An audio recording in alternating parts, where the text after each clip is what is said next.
Ua na o le Radio Samoa se furulima iwa toru a mo e tautuaina o e ilaungangana fitu aso le vai aso.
ia ele I mea tonu uma ma whamasinonga mo wa sa waina malava.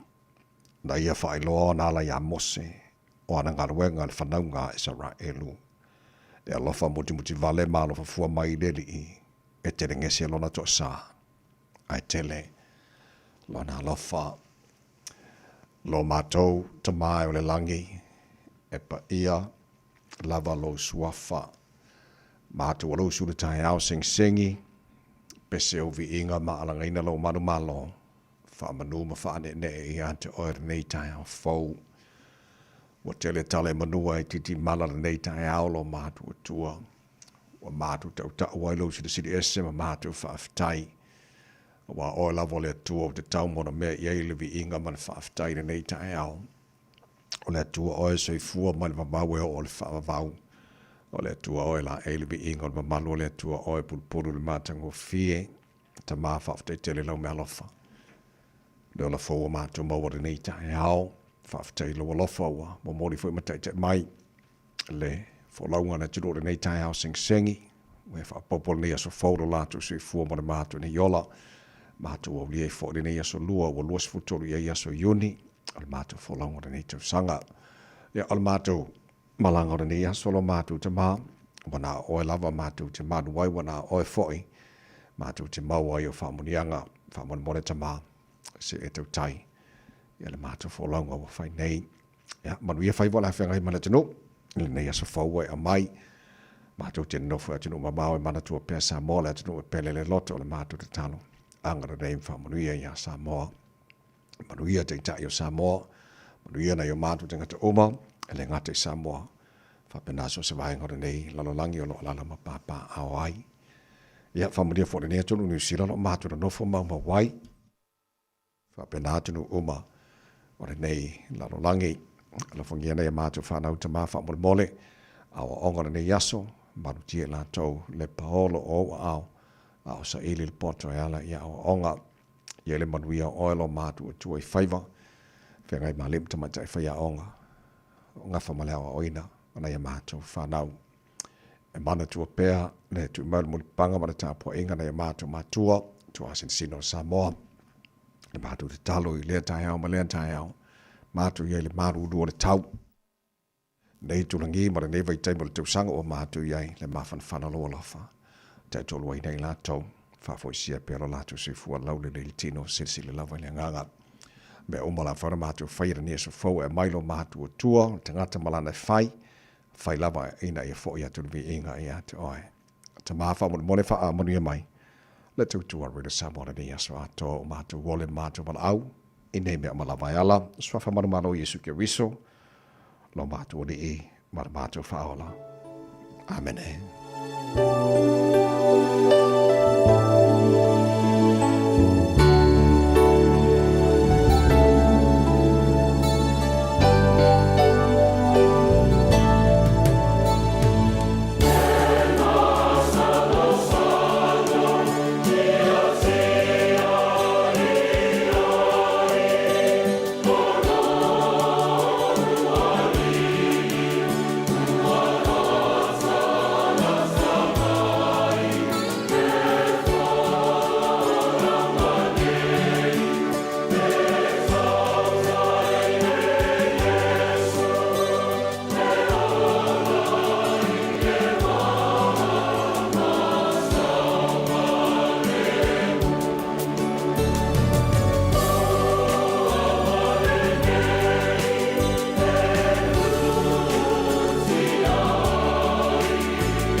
Salo ia tia iai hore vi ingole tua langi ina fa pese le kada si fa por tonga ke Shano America Samoa mai whangatongo le tau tua mo Roida Samoa ile nei foi Taeao fo.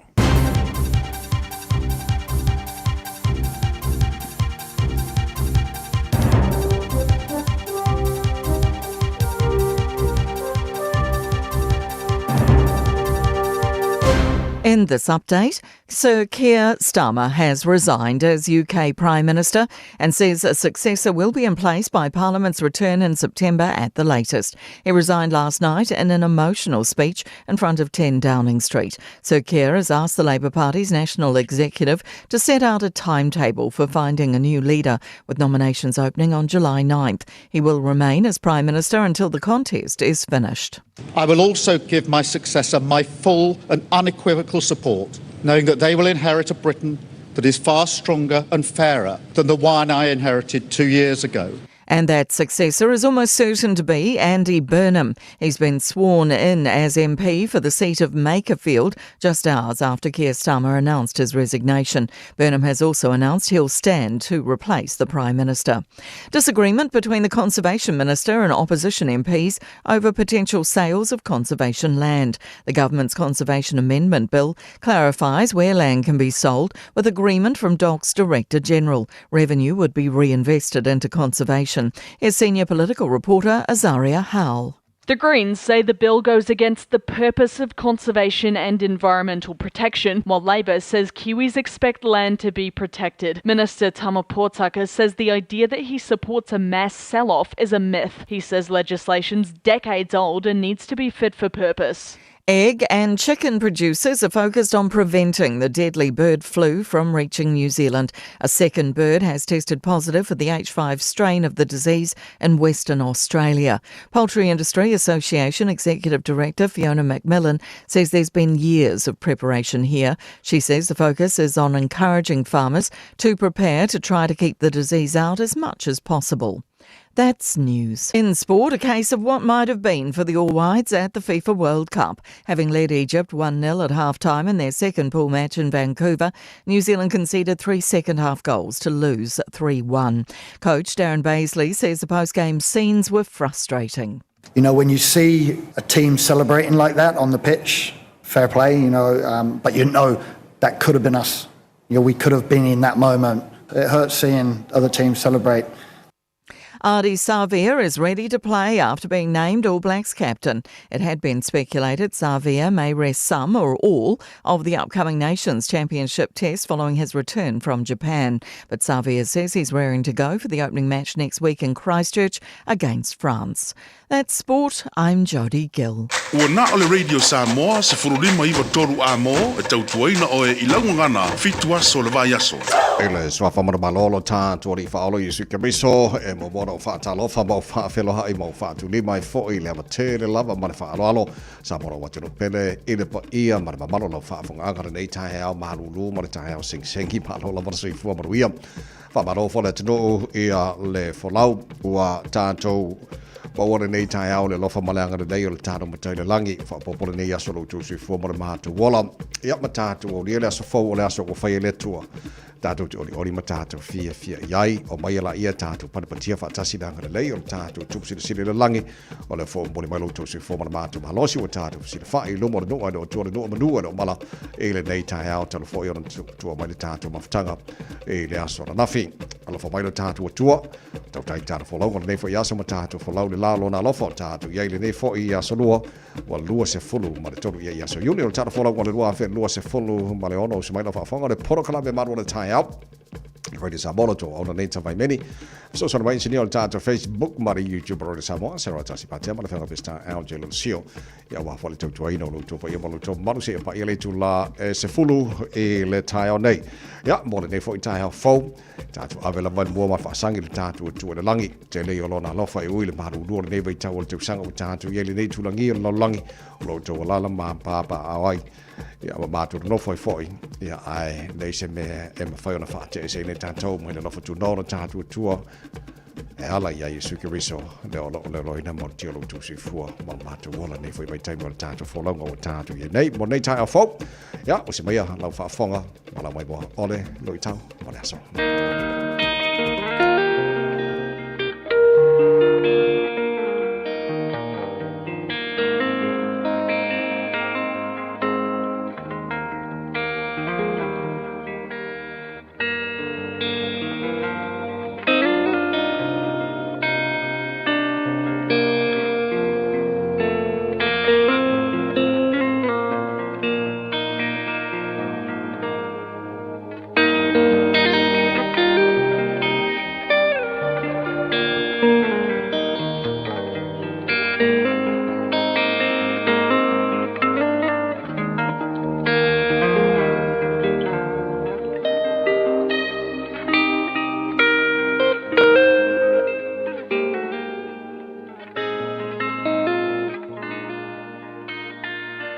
Lui tau mō le aso. Fesoasoani e tau ave ti ngā o isi tangata. Help carry each other's burden. Kalatia mata upu e ono o rona foi upu e lua. Ia outou fesui ia outou avenga.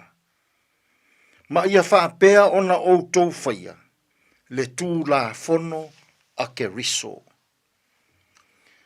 Fesoasoani e tau ave ti ngā o isi tangata. Help carry each other's burden. Tasi le nei o awa o ngā mā losi a Paulo i le tele o ana tusi i e ka le sia na ia whaatuwina. Ia i loa e le tangata whaatuatua, o na whaamāwhanawhana, whaaloto tele, whaala ei au i le tangata ua māwhatia. Ia ola fesoasoani i le tangata, i le isi o na uso a tangata, e tau ave mea ti ngā, e whaasoa mea whaingata, ma tau ave māwhatianga o le tino, māwhauwhau, maleanganga. E tele teimi ilo tātou wola. E a whea ai tātou i māwhatianga o le tino, māwhauwhau, maleanganga. O nā anga leanga ina lea o i tātou, e isi tangata. E tu la fo ina i tātou e a tātou wō. E tu la fo ina i tātou sa tātou wanga le lei i ai. O lea tu la fo ina. E o ai tātou i le ngase, faa le mawhauwhau. Fai mai Paulo i lana tusi i le e kāle sia i Kalatia. O fua o le anganga. O le ono sai. O le loto alofa. O le anga Malu, o le wha maoni, o le loto wha maangalo, ma le loto alofa. A maua e le tangata wha atua, mea lofa ia, ma fua ia o le anganga. O le maa losi lea, e mawhai ai e le tangata wha atua. Ona a apa atu e fesoasoani i le isi o na uso a tangata. O loo tau aveina se avenga mamafa. I le tino, mawhauwhau, maleanganga. Fai mai Paulo i le e kale sia i Kalatia. Ia e i loaina, ona fesui iai au avenga. Ia e i loaina, ona e a apa atu i le isi o uso a tangata. Ua mamawhatu lana avenga. Ma e tau mawhai e te fesoasoani i ai. E tau wamo, e tau ave whaatasi. Mawhatianga o whianga i ai. Samoa, ma naia lea o ngā Paulo mo i tātou uma. Ia tātou loto fesoasoani.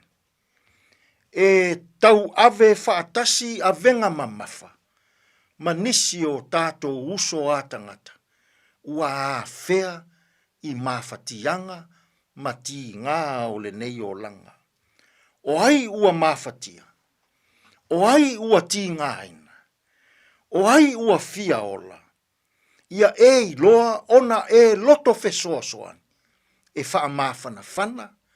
E wha loto tele. E wha la ei au. Ma e a apa atu I lana avenga. Ia tau soa whaatasi. Whai mai Paulo. Galatia. Ia e loa ona fesui iai. Ia o tau avenga. A whai ua mamawhaletasi. Ai a pe a sei e a apatu. E te amoina. A whai ua mawhatia letasi. Ai a pe a sei e a apatu e te fesoa soan. A whai ua whaanoa noa letasi. Ai a pe a sei e a apatu e wha mawhanawhana. Ile nei fo iaso. Whea ngai o tātou ma whe au mangaruenga. Ma na ia lea o ngā Paulo. Ia e I loaina. Ona a apatu e whesoa soani I le tangata. Ua mamawhatu lana avenga. Ia e I loa ona whesoa soani. Ia e I loa ona whaaloto tele. Ia e I loa ona wha mawhanawhana. I le tangata ua mamafa lana avenga. I le tino, mawhauwhau, maleanganga. Aia, pe a sei e amo tasia. I mawhatianga. O nisi, o tātou uso a tangata. Tātou te tāro. Lea tūwai. Whawhetai ua e lui tauina I mātou. Ia mātou fesui iai ia mātou āvenga. Ia mātou I loaina. Ona fesoasoani, whaamalosi au, whaaloto tele. I le tangata ua mamawhatu lana āvenga. Fesoasoani maia ia mātou ngā ruenga o le nei aso. E tonu malelei ai mea uma. Lou lava suafa Yesu lo mātou walii, ma lo mātou whaola. Ua mātou tatalo atua I nei. Āmene.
Malao, here's all I need. He knows a full Malavalula, which I nearly July ono. Fafte Falalonga Enterprise, Motor Group, Maruko, Malik Christian Savings, I will not toilet proclame, Malu the Taeao, with the Samoa to Maria, my ordinary Taeao foe.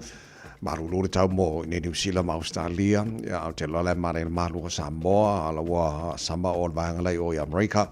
Ya manisi fo banga ora ke lope na minuto na fanga solo fo na tar musika o Taeao yo musika la fo I fa fi o em fa si vai o Taeao mo ni ni si do maru lu a si va fo o ke ar manili ya fa mar sa fo le tilo la su tu te fa va o le dei fo ya sa fo o tar o ria to kwata fitu le Taeao nei mana ya pa fa va no mai so taimi mo le tar po kalame a reto o le olo dei Taeao ta pe na so ya pasta la fa ko pa o tar malu o Taeao fa nga ngara ia mo nei foi aso lua today in history tara ba vai bora mena topola so su tolo uni ile telo to sanga ba vai ona itaina fitu ile tao nei mal fa ponga tala folding ngal po tania pa tala fitu por kala me amatara na taru Taeao se mo tara ba vai po mai lunga na wala nei Taeao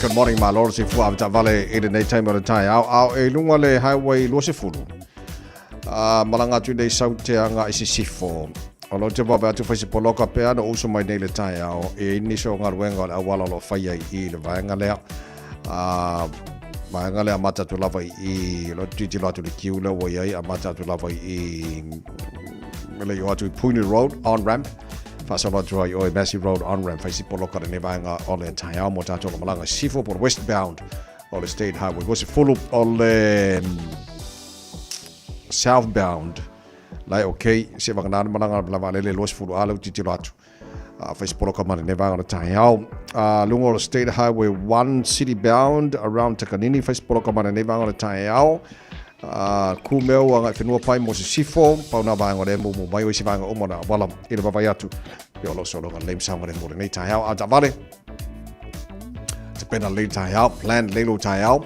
mai sanga le mulanga tu jam faiva o le nei fo yasa fo. It's simple, it's quick. You're closer to families. Sending money's now made easier for loved ones in the Pacific. New Zealand, Australia, to Samoa, Tonga, Fiji, to the Cook Islands, to Vanuatu. Connecting Pacific families. With ClickX, you're secure and safe. The lowest fees and amazing rates. Now helping home is affordable. ClickX with a K. Reliable. So sign up now with ClickX. Let us help you help home when they need it. We are for the Pacifica. We are ClickX. Radio Samoa. تسليمة يبطل عمو.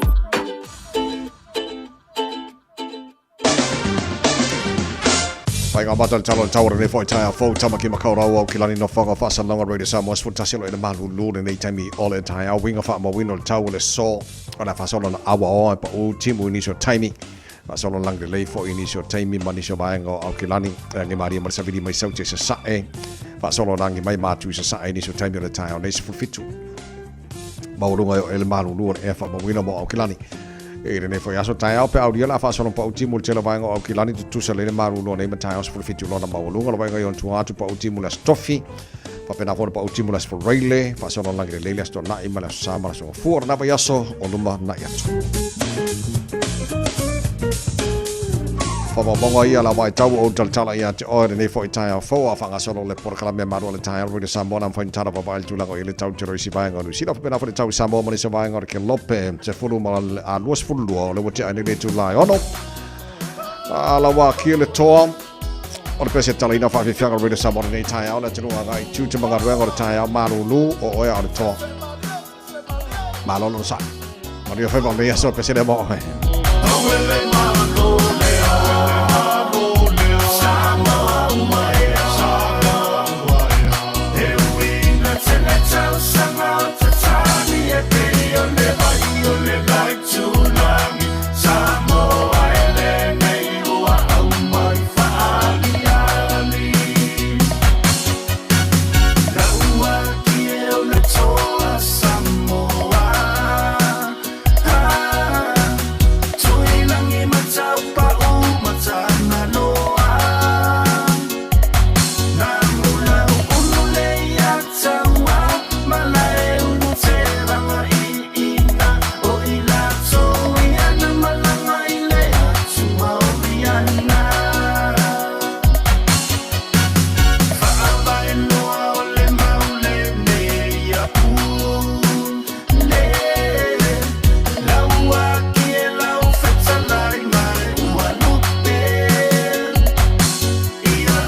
Tasilua tolu fashu.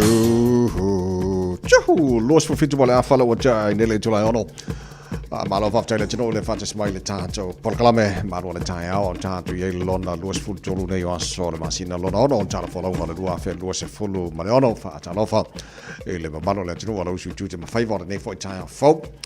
Malo lon sai sala fa ile fango fia. Fa malo foi fafta pa ngal tala polkalame o fa fe lo fata lo fa maile ne Taeao fo. Lungal tata Facebook mari YouTube ro Samoa malo lava fafta fata smile ne fo Taeao. Fa fonga lungal ta sidi mai batodu a mong lani manu tu to oyo to lona malosi fa pena fo tato ala leo Samoa FM 106.1 malo la versi fo manuia ele nei fo Taeao fo fa talo fo malo le tunu Australia malo si fo nei Taeao fo fo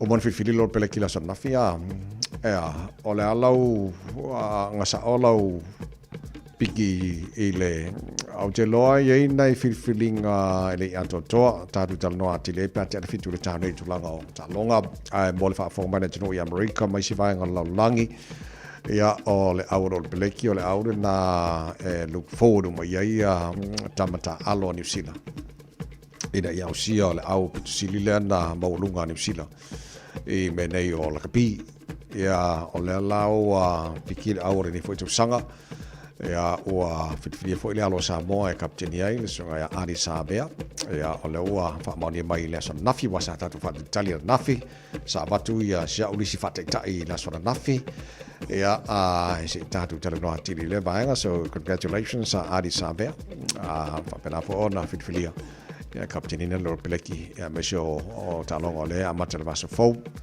ya ma o tulanga na yai Australia o titulo atu ua lua manu ua whaatama ia. Ona ole virus ma le whaamai ole H5N1 avian influenza. Ole wabai atu ole vaenga le lena whaamaonia mai le Federal Agriculture Minister Judy Collins. E le asona nafi so e afo ole alau titulo atu o manu nei lua o leo whaamaonia mai ua iei malipolinga tele ia mo tono New Zealand o afo o leo tuwa vātuna maua found in Esperance, 56 kilometer i le tui sauti sa e o Perth, Australia. So confirmed la sto na e Taeao. Ya me se fo le si Malu le na maua na yaso mavai. O le wa umba na whaia le test ia po se suenga na whaia e le matanga wenga ia lo lanto wa ia fo i vaenga ia ma ua lapta ia le tulango ia le Australian Poultry and Agriculture Systems ina ia mawhai ona wawe ona whaini tong fitinga ma te tila po a wale whai ona wawe ona fo ia wa bi tauli mo tātou New Zealand e le wawa atu o le fo o le wana skutu hia o le wana te pena le matanga wenga o whatoanga ia mai se la tau e vai tulanga o moa ma isi vai ngo manu fo le o le vanta pena ni fsile la tau fa no ngatu ia mo tulanga fa pe a o le ono mai tono ni fsila wa le von tu ai fo ni fsila ina ia a wone io mai tono le tono ni fsila ia le tulanga a o lua ia manu fa tama ia e tono Australia pena fa mani mai ia mama wal tana kalame so onai vaenga ia le fo ile tatu pa ia mo tatu tono Australia ia vaenga lo nga lu tiri ia le mtanga be on se form o fato anga ina ia va ve ona fo ia le tulanga ia ona fata mai ele tele o manu mai si vaenga oma e tono Australia ia le fu mal pulenga ni sila na tau sa fa adia tona na filtulanga ia filtuna ingor mele lo manino mo tatu ne vai taimi o le tulanga le i o le malienga ceasefire dio America ma Iran o titilo tona nothing on issue vaenga fa mo ni mai la sona nafi Iranian officials left in the negotiation room used mediators instead Iran o vaenga fa le media Iran o la toia o sui America ma sui o tunu io lo faia ia feutana inga e ye ni sino ese mai tono potu na faia ia feutana inga na sona nafi wale fa nga ina la ia mediators a fa nga ni si wale fa nga ina la to fo le official negotiators ia o fa nga mediators e tau tala noa ia ma fitu nai pola ale vai ngone au ia le ceasefire deal lena faia America ma Iran almena lento por nafi o isi vaenga na o lo titulatu negotiations had continued through the night and into the next day so long ringo ana nafi ia fa so solo mai nei ole olo fa la vai fitu inga fo le high level talks ended Monday technical meetings to continue this week lona winga olo yenisa fontanga lo fanga solo pair ia mo vai asora nei and oil prices rise Monday after trampling last week on news of peace deal. Lo ringa le fonto alu le tau pensini lunga la son nafi ina wa mai ia le tala o le wa mai le peace deal. El na vai aso ale ma se mo yo melo tupu mai. No titilo fo yo si mai nga sa titilo nga ia yo le tala ina le Strait of Hormuz. O le pe fo mai e nei va ano ese mai tono le fo ia ba ma fa sa ina mai. I mean fa tanga e o ese mai. Ia ai to te puni foi. Ia mato fo ile tulanga ia le final telo lo langi pensini mai si olo fo olo o tafia o metoro I so ol tala la tamaina la tilo a fa pela o la tona tofia America ma isi atunu lo langi tono Middle East e faia negotiations ia nisina o ese mai tono poton fai ona tu le mediators la to te faia tala no e lo ponale umi fa nga solo ia vaenga o la to tilo na la tapa pa yatu ele meolo yeah so far like what tilo there's no deal or say near so far ya tal mai na vai so sa fa boy sai ni umai le ya le malia le to yes to ia to ia lo America ma Iran o ni sina vai nga ma o pokalame ya pena yai ole a fai non sui fu tanga ti tono vanga no e-scooters to sila vanga o te le tupele ICC o fa pena no mo a fa mo wina le to sanga ma le to sanga a fai no la to ne sila na fai no le ti lo to le tanga tana maliu a man dies after e-scooter crash in Christchurch I got a stitty ni si o vanga ni putila radio New Zealand so o le ti lo to le early hours of Sunday por vaveaula sa o le 2.5 o lo o afo I Lo ili masa solonga leo ili ta vale na involve ili crash. Ai olo fa wala to swenga pe fa moni na tu langa na mafuai. So fulu duar po se vai kai me fa ngai isku se fa ngai fo le la so su tasi uni. Il vaenga Antiqua Street la talata sota inga ia Maburg Street i tono kara stete te lo tona silfia la to ia kala stete ia vaenga ia ole fa mo ria mal umor so fu tanga te tulanga le te lo fa la velo tupune ia ol te le tu per ICC lo fa wai so ele a final la le walang o tu jana tanga venga ia ICC ai ole a faina il fa ngai no isku se le ngate tono New Zealand le po te mau o te ro dipoti o le na fo le fa fi tau lo fenga mai sia tono la lang e talu ona o fi mai ia maenga isku se ma fa ngai to tele o te ngate tono ne tono fa pena fo la lang ia to ia so o lo o fi tala no le po i sina fia silfia ni so vaenga if to loinga wala ia lo len tau ia pe fo nga mai on ni sina o li potolo sai di fo CCTV pe number 1 ni sio la to wa me puata ia po ile na involve ile tulanga ia au umai ole ola ole foi tama tono krastete sta sino vai ngalo fa polina teleia tanga vengo no ia a ona vai ngana la jo dis drive nei Taeao ia ma ele ia saunga le mu o saunga le mu o le mesilion tawo ia mo tatou ia a le fa nga fo in school e school so la to o fa skon carping sink ia te lo pauli ole si option ti lo to te lo tangata ia a or kai mi fo la fa nga io kai mi o uma mai ka mo saro por ka minga o kapungi papua masangel awo ka fa papu e pola e va ka mo il va via so na banga na nei Taeao le to mo le Samoa ina o to was fu todo minuto lo to tale ore to la fitu fa o tar fa fi al Taeao puni la va solo le papa ngala good morning.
Sole, eva mali pese. Malu fa fonga Samoa. Malu fo ile va ile musika. Radio Samoa #1 New Zealand akoa. Sipso.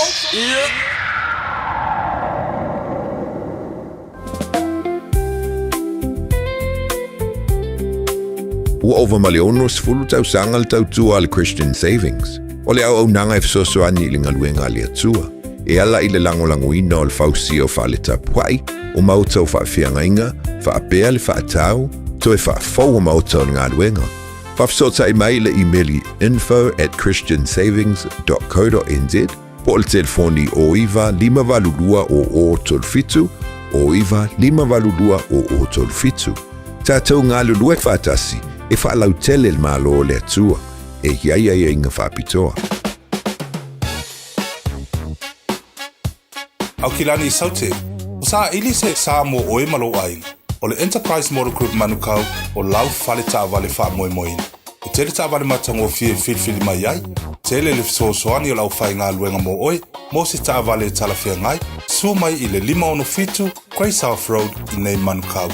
Asias fo I le upenga tawhailangi enterprisecars.co.nz, pe wala au mai I le oval selau, 5 lua tolu wha. Enterprise Motor Group manukau, sa ili, filifili, ma ave loa lau tāwani. Hey, where you two off to? We're going to go drop off Nanny Aroha's bus screening test. Have you done yours? No, this Nena is too young. What anymore, Nena? The age has just come down. That's you and Papa too. The starting age for the National Bowel Screening Program is now 58. When you turn 58 or 59, you'll be sent a free bowel screening kit every 2 years until you turn 75. Please do it for us. It will come in the mail. O mo mia ni ngaluenga whai I lo whali. O le living space o lau company if so soani I le whale leo mao te malawa. Amana o mia se papui pui, carport, canopy, pe wha faulau heat pump, whaisau deck, whaka peta lo whale. Whaapsota I mai I le living space. Via 4 quotes, mau le fisosoani I le finance e le ai se deposit. Vili mai loa le living space I le o valu se lau, 5 whaono, 5 valu wha. O valu se lau, 5 whaono, 5 valu wha.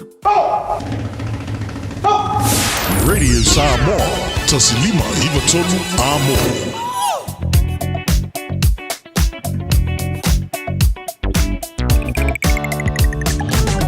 Malolo sa ya tabale ne temele Taeao mai alol ta to report le malunga la wala na tu na tu le ta to malol ta fa nga reto le ole ne for Taeao fo fa si polo ka tele le malanga si fo por westbound state highway lo se fulu o lo to va to polo kai man city bound state highway 1 matuala link mai le lo se fulu westbound by all state highway 1 pasi mai man rewa on ramp o va nga na ro to va to fa si polo ka tele ne va nga le Taeao Tātolo malanga mai sifo Whaisipolo ka o pasi mai o Royal Road on-ramp, Whaisolo Lincoln Road on-ramp, city bound, o se fulu ano Whaisipolo ka ne vanga le Taeao I se vaenga o marawala I o tulangana na iai ai na le vaenga le Whaisipolo ka tele ia o le malanga le sifo po le westbound State Highway lo se fulu ia laua poloka mai ma le State Highway city bound State Highway 1 ia mona tolo malanga le taulanga o kilani after vale to all time malawa on site Fama moel ale tuaita to inga wega ole nei fo I Taeao li potirunga ole wala really Samoa o nato fa longa le ClickX. Thank you for choosing ClickX. Hey, did you know that sending money home to family and friends if I really ClickX? By Australia fa pe New Zealand tu pe la for my mo ai. Upolo sa ba imano no apolima Samoa nei. It's simple with 4 easy steps. Sign off here ClickX. Sign up now or log on. Select Samoa mao mila sen ainga will receive in no time.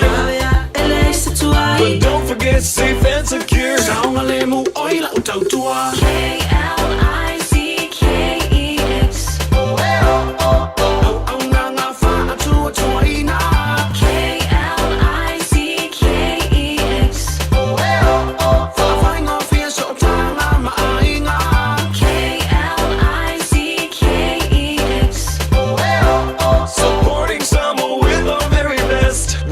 KLICKEX.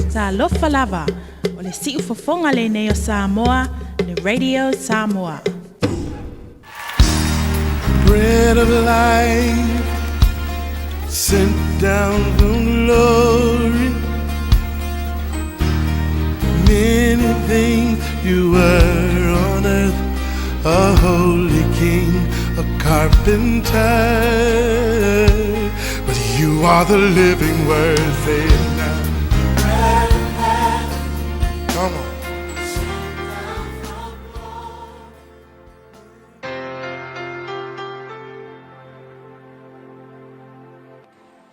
Talo patu tato tunu ia ai mai salava ia te o mo fai ona fa so ta mai tato por kalame le nei o le areto le ola ia ile nei fo yaso Malu so fu manuia o le salamo e limas frutasi al fa upes ful fitu e fa pea o taulanga ile tua o le loto momo lea le tuae e te le inosia le loto momo male nuti momoia ale upu o le nei yaso o le taulanga e fia sila iai le tua. O le foi taule nei o le vaenga o le tatalo ta vita foi le ile taimina a Samoa o ia ila nanga sala foi le ma le fineo participa ia na tangi o ia ile tua ia e sosoani ma fa mangalo ia te ia wana iloa ia le seseo la na mena fai. Peitai ile la talata o le fai unga o le tatalo ta vita o lo tangia ile manatu o ta vita ila na tatalo e lele ai o se winga o mene o taulanga fatino ma mea e ke faia ile tua pe a fai e le suia ia le loto i totonu le tangata. Wai vai fai upesfulu no fai mai talo ta vita. Awa ua e le finangalo i se taulanga. Ana e finangalo iai po ua o avatu lava ia te oe. Ia al fai upulo e iwa fitu le fata ua fapea. Peita i o le taulanga e manao ia ile tua o le loto momomo ma le nuti momoia. O lona winga ia tea e le o le taulanga e te tau ona mua. Ai o le loto nuti momoia salamo o le tangata e sili o ngafia sila iai i le tua. E le o le matautia o le taulanga ia o ke le o le taulanga e taua i le tua. Ai o le taua o le loto salamo ma le nuti momoia ma le anganga whaafitai le lofa o le tua e mafu ai ona e whaia le taulanga. O isi tangata ia le kele o ka ngaka ua makaukia le te le o le taulanga. Ai kua kule loko, makua whale kongu an loto. Awe wa ai le tua, e le o le taulanga e mua kilo iai, e tilo i le loto. Whai mai tala tawita, anga e manga o ngi kaulanga, ke mi lewo uang salai. Kwa i ufaya kwa wakele me whai ai. Ai whai mai tawita, a o le taulanga o ke ilo e ke manga o ai le tua. O le loto momomo. O le loto nuti momoia. Pa ai foi la ia apel pa. El tala kuspa i fai ngā taulanga apelu makai no fai mai foi tau iai ke nese fafa upe fa. Ua sila mai iova ia apelu a toa malana taulanga. Ele fai mai ngā sila mai iova i le taulanga apelu. Ai ngā mua ka upe foi apelu mai. Na sila mai iova ia apelu. Den lana taulanga winga ole loko a pelu fai ai taulanga kusa male finangalo le tua na kanga i mo ai le tua ia foko aki sila mai le tua ile mesili na faia e a pelu o le sona foi la mo ele neias o isi tangata ua faonga ia taulanga tetele e pupuni ai le a mio le tonu ma le a mio valea isi time wakele le kaulanga ilona manatu ia e pupuni nai ia lana mio leanga o lo fai ia e fa longa ka fenga le pauale meole a lava al kaulanga e fai a ke le ale lofa ai pule oi lo langa ai va longa tu ngata fa pena sa ia le makufaya unga sawa unga i olia unga le ma to fiti le si vai tau ai fa matala le fa unga le fa ole fa fi aule fa ia unga avela na mata upu part time matua a fa matala ele fa au o le si ana tangata i longa lava o le fo mai fiti porque que leo se fulua el te malo ko inga lue o ye le pore le kalesia ia ila se me makakia maku ya le te malo o le fai se anga sala fo ile fai pe o mai tala le fai ia nga amilo le fefea fa malolo no tofi ile manga kole ile ele fa malolo le fefea awai lo le fo mai o langa kaulanga po langa sfulwa o le sfulwa i makaukia le kalesia ai fa fitai fefea ele i before le kaulanga le ile po langa sfulwa e ufi ai ia langa ngasala o lo fai ia fa malolo le fefea so le upu foi la mo o ile aso nei ele o le taulanga a o le loto i te tonu ua suia salamo nga wa ile tu vai fai upa sfuruiva fai mai le tala na ia tavita o le taulanga tonu ko nga kaulanga mga wa ile tu o le taulanga e sao le nganga fai le no winga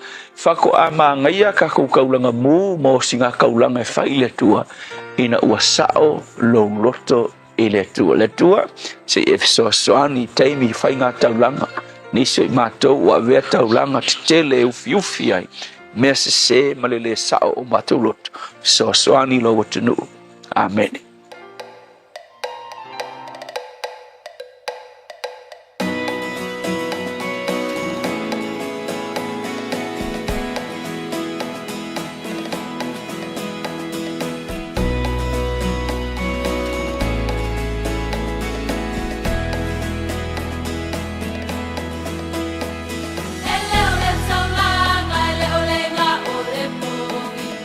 Leo te te leo a umea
Opa bese le Peace Chapel mal bese le o le taulanga o whamai ai le porklame a reto o le ola ne foi Taeao fou I na ua tolu minuto lo tole tā le o le tula fitu o le sulu sulu tolo yuri. O ana mera tupure nei aso I tausanga ua mawai.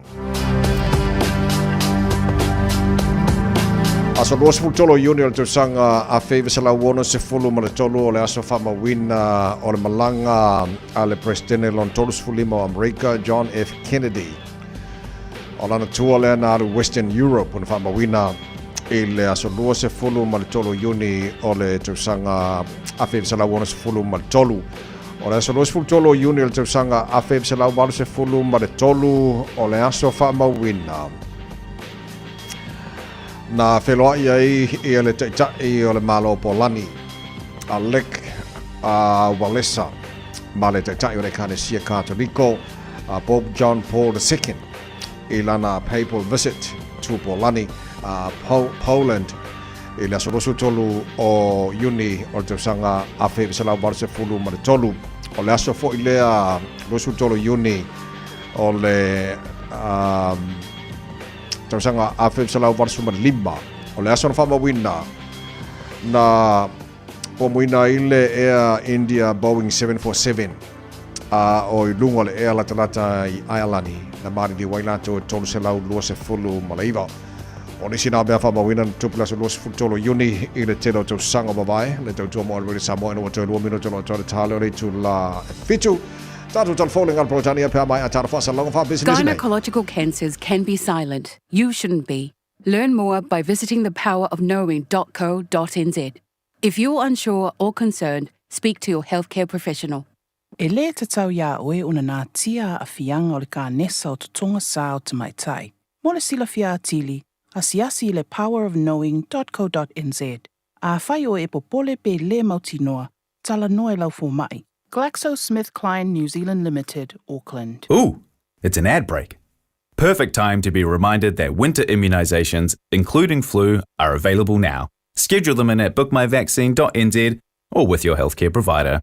And hey, you might get to tick it off your list before the next ad break. Sunga o whenga whakao e lo kawa le fō maunga Max Ila. Senga o ka amilo i au kilangi. Mo koe fwoi mai lawa I o Tara I le Taeao World and Auto Limited. Lea ma o aiso skoi ngā meg ma pa o kawa. A o le mea piko sidi. E ngā le lua lima ka alalwa ia so le kokong. Le Taeao World and Auto Limited e te maua I taawale ma pa o tau ngofie ia New Zealand antoa. Mo fo I se ti mag wheels mo so se tu ai ngā taawale ma le telo isi au unanga. Warren Up Fitness I le na o le se fulu tala pia I wha I lo i eina e wha afafonga le Radio Samoa I nei wha abitoa. Talia wins quotes, cue cards, maisi. Walau lo le Taeao World and Auto Limited I le lua fitu tasi tolu o mo pa o taawale. Po le lua fitu wha tolu lua o mo le whale inisinia. Ta alofa Samoa. E mawhagirap sosoni atu Dr. Chen I ngase o le maisoka, toto maulonga, ti ngā le tino, whaapawui no pauna, maisela, mangyeso ma le kānesa. Maua le tia whaamamai lo puta ma le paste mo nifotinga ma le whaamanongi no lo fufonga. Whapea products po o loha e whasosoni e whaala ma le mole ma dark spots o fulinga. Ua tele ungali ua mawala tau pepe o nar sosoni a Dr. Chen. Ala au noi le lua fituono tolu fitu fitu, lua fituono tolu fitu fitu, pe a fiuane I le lua ono, Great South Road I Otahuhu. Hey, hey!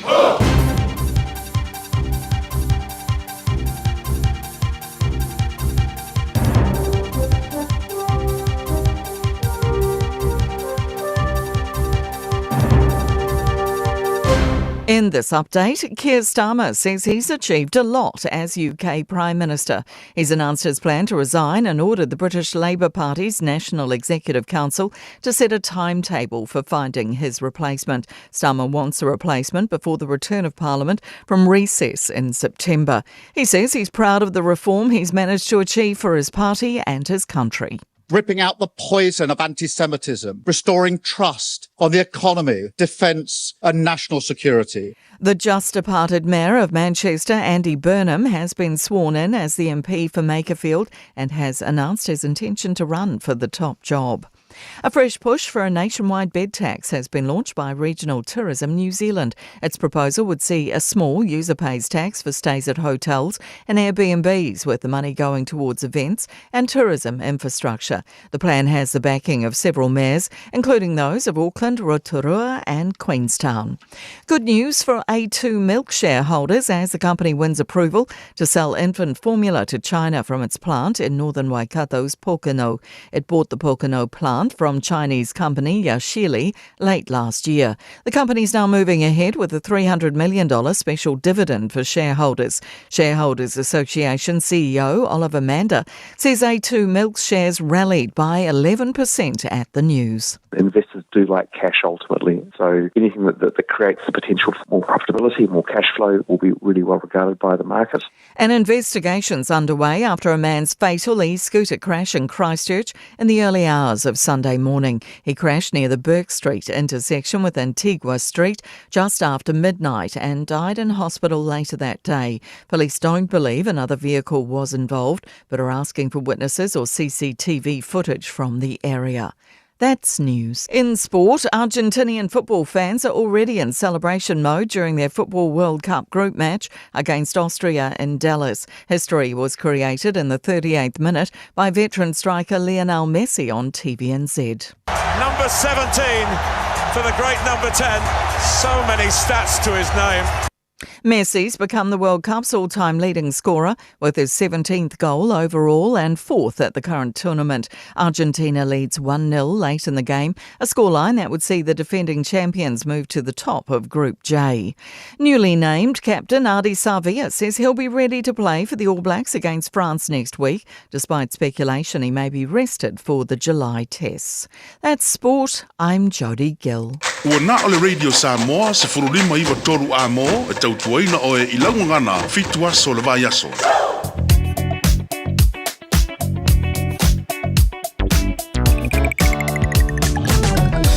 Malo se fua ta vale nei taimi ole Taeao fo e mana mia la vale fo le lava on sa yo tato on lo te vava atu Facebook ka tele le westbound ole State Highway lo se fulu o vai ngai le na matua le vaveo nei le Taeao o lo tumauna poloka mai lava i le link mai o le Luas Fulu westbound mai o le State Highway 1 fa solo atu ai lava pasi mai Massey Road off ramp le wa fa solo atu ai lunga la wala la papai o ne hanga westbound o lau titi latu o faisi poloka tele le nafa fo i vaenga le Taeao State Highway 1 poloka tele le malanga le taulanga Kilani City bound pasi mai Drury fa solo i Papakura Takanini Manurewa o te loa one mafua mai i le vaenga le ono poloka i le westbound State Highway 20 fa solo mai Manurewa on ramp poloka fa pena fo around Manukau te lolo va Manukau anga te irirangi Istamaki Road on ramp city bound poloka for the nevanga le Taeao Tatolo malanga mai si for nei time le Taeao live flow le mai le link mo se fulu valu nga se fuluono Lincoln Road on ramp city bound se fuluono poloka le titi lava flow the day after to poloka lava le city bound State Highway se fuluono around Western Springs nei time le Taeao malanga mai North Shore pasi mai Albany Forest Hill life is poloka le nevanga le Taeao pasi mai loa i Silver Dale fa solo mai Wairau Valley te kapuna of coach flow the lace e pa il taulanga Kilani lunga na wala nei time le Taeao after vale o le lava le on sai ma vai tato o nei toinga renga o le nei fo i Taeao from.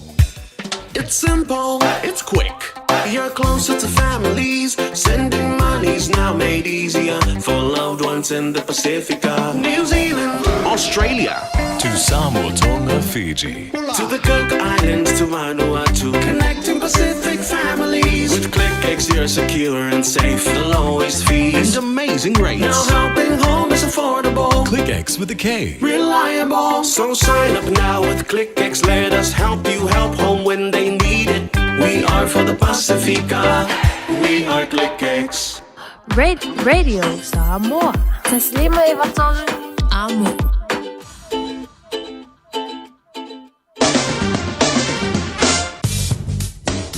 Malola par se fuare nei fo i taimi o le Taeao fo hora mai kala tamani nei le tala o le tau nei fo i taimi o le Taeao tātua amata mai Samoa Baba tu luas fulo le mafana fana le Samoa.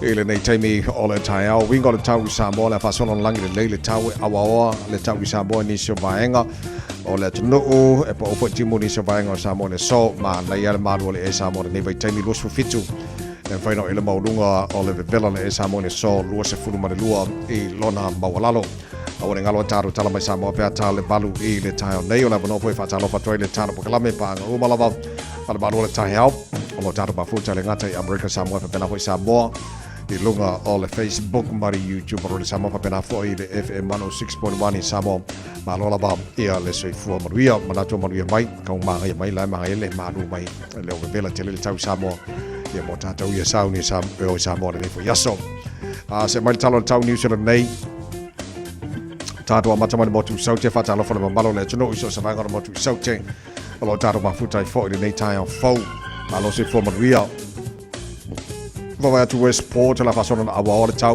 pa una wanga mamani so tamis foot fa Maulunga o le marulu mo le nei so lua valu fa si marulu tele e wanaka fasona na awa lang le tau le nei fo yaso se fulu lua marunga le marulu team marulu la fasona fo ina langi le lei awa ni so taimi se fulu marunga Queenstown langi le lei tau le nei fo yaso langi le lei o maru se fulu lua marunga le marulu fasona na awa pa una wanga ni so taimi Nelson sfutoro malunga malulu kai Cora lang le le tau sfutoro malunga malulu le so mana lang le tau in Chicago le puao ni so taimi sfutoro malunga malulu nei for yaso fa soron awa pa una wanga ni so taimi Greymouth sfutoro malunga malulu le so Alexandra fa soron awa lang le tau ni yaso o ka se malulu fitu lona mawalunga fa soron lang le tau puao ni so taimi Blenheim Sfut far malunga malulu le so Dunedin lang le tau mo to le so sfut malunga malulu ya pare ayo kana stete malo la perso fo maruira nei Taeao le malo le tino lo ala se vai on ayo kana stete lang le tau mo to e puao ni so taimi le Taeao nei sfut malunga malulu fa mawina o kana stete le so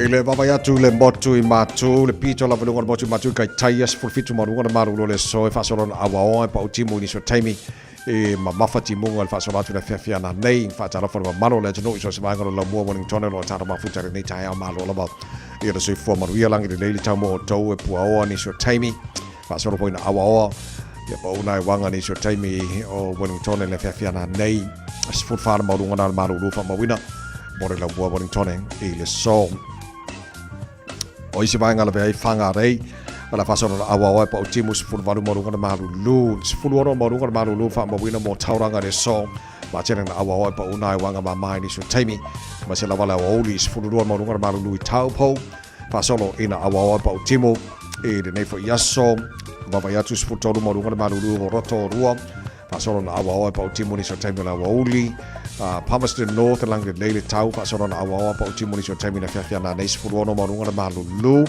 fa soron awa le tau pa utimu ni so bang on New Plymouth sfulu morunga malulu le so lang le lele tau fa soron awa mo nei pia sfulu no morunga malulu le so fa solo ina lang le lele tau Masterton awa pa utimu ni so taimi sfulu morunga malulu le so sfulu no morunga malulu fa mo ina mo le ven lang le lele tau awa ni so taimi e le papa atu sfulu morunga malulu fa mo ina mo Hastings lang le lele tau e puawa awa ni so taimi e le tele vai ngo Gisborne lang le lele tau awa ni so taimi sfulu morunga malulu fa mo ina mo Gisborne kiri do Hamilton na lo se fo maria awa pa una wanga ni so taimi sfulu morunga malulu fa mo ina mo kiri do ne so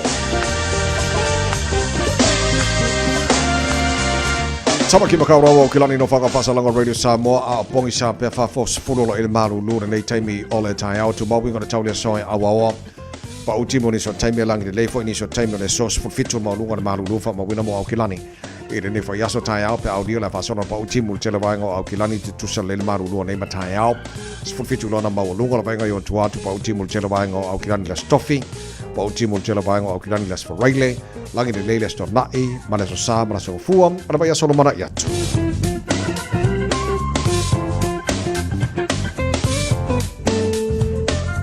Bongo Banau to Inabala Town in for time all the Taeao, Male, Malo Legend, or Lampa, Auni Sabang or Kelope, Yelita Jonga, or Maria Maritamo, told in as a forward to Savalia.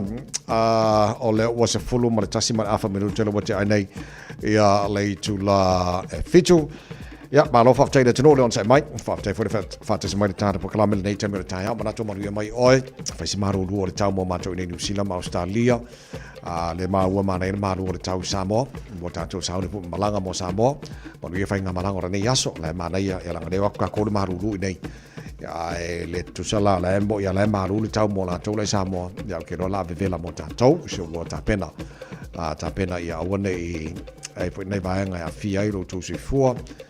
Ya le watu tato le malu ya fiko ma le velo le tau Samoa le pe taimi ya mo ye fainga malanga le lofa malanga le le tara matai le langi fatalo fa iniso pa angal tara pokalame fta fa fatas ma le taimi le Taeao le ngate lu gol tato wala le Samoa FM 106.1 fa pena fo ile tasili mai vetolu ambo ya kilani nei malu gol tato wa so ta inga pe ta fa langi Facebook ma YouTube ro Samoa ia po so se vaenga la volontaro mafuta le nei Taeao fo online radio lo mo fo ile te tu radio Samoa na vaenga ia so se tu langa lo tar mafuta le nei Taeao malo la vol sui fu ma wia vai start up tu mana yore nei fo ia so lua tanto yai a so lua mo mato nei New Zealand ia te ro lafta so fo se vaenga lai o i America ia so le ko ma wana ana po le mato zoom nai uso fo manai sunga fa finga ngana mato mafuta le zoom na po i America.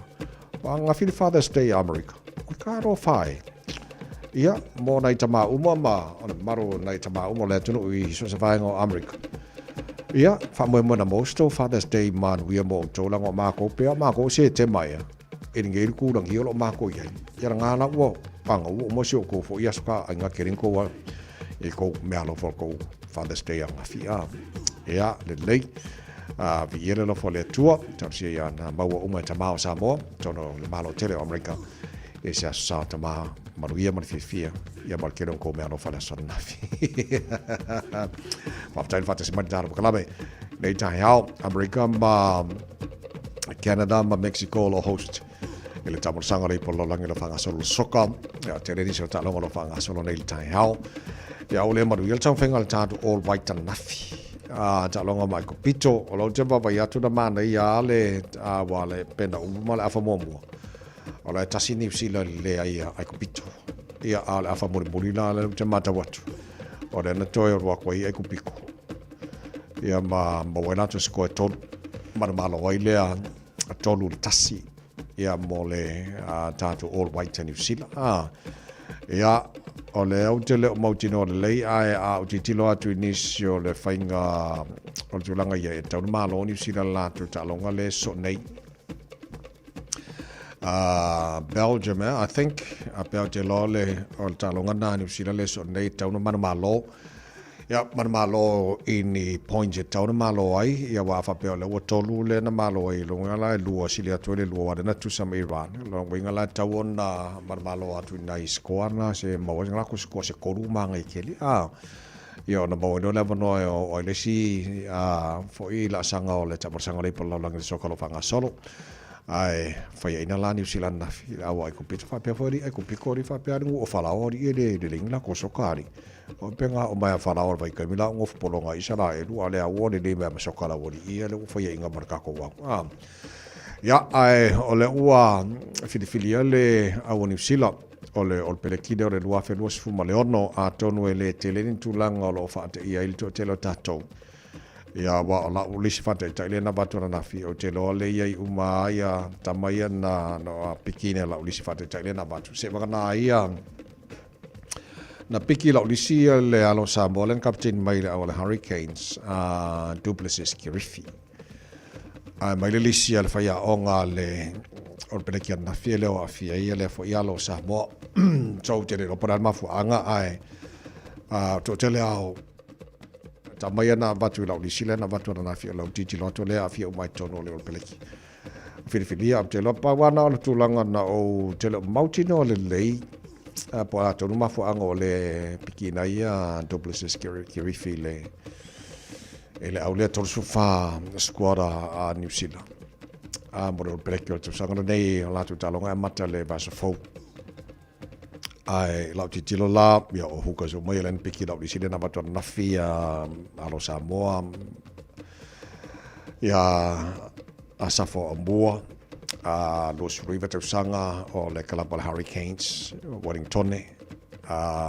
los fulu ana talonga moro peleki Cody Taylor Todos fulima te sanga our Crusaders in Canterbury se lau maleono ana talonga moro peleki samisoni tau ke aho los varu te sanga talo lau the Chiefs Waikato fast food tolo talonga moro peleki ia o hukas na fitfilia props Ethan de Groot los fitu tu sanga al Highlanders Southland fast food talonga moro peleki George Bow todos fatu sanga Crusaders Otago los liman talonga moro peleki Xavier Nubia tasilo alo Samoa na fiona risile na batu na fida foi piki mai le later ta Super Rugby na yai los fitu tu sanga talo Hurricanes Wellington ia o Tasina New Kapale Peleki Terrell Lomax todos futu sanga Hurricanes Tasman fast food valon talonga moro Peleki Fletcher Newell los fulona to sanga Crusaders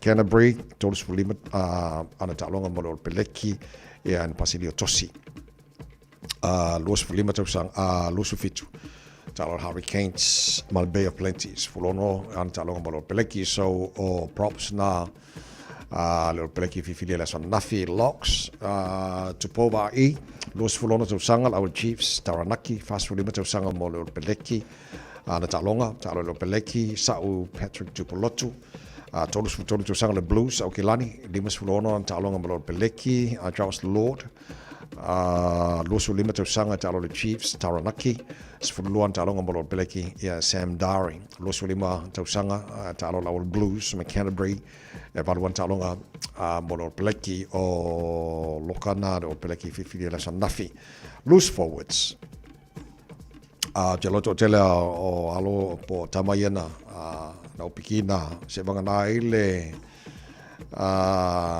le sunga ya Duplessis Kirifi lena fiela ile o yela tono iso Peter Lakai Lusu tono to sanga Hurricanes Wellington evaluan talonga moro peleki Simon Parker lusu rono to sanga talo our Chiefs Northland balon talonga lo peleki Adi Savea todos for lot of sanga Moana Pacifica Wellington salamo leonon talonga o peleki kapteni lo peleki le fifilia la nafi Wallace Titi lusu tono to sanga the Chiefs North Harbour as fruivan talonga lo peleki Luke Jacobson lusu river to sanga Chiefs and Waikato lusu fan talonga ia molo peleki ia malauka mafoa ba I live ke ngo pikia malauka masia mangile ya le o sa o ala piki le o mako piki fa le ar sia mangile i ol peleki Anton Sekna lusu fa to sanga our Blues Maukilani ia ol tasila tamafo ol peleki kwa se lopo se kwa fia kamalo vidi kamalo yo ma ko yo sia mangile va ver po kai me sia mang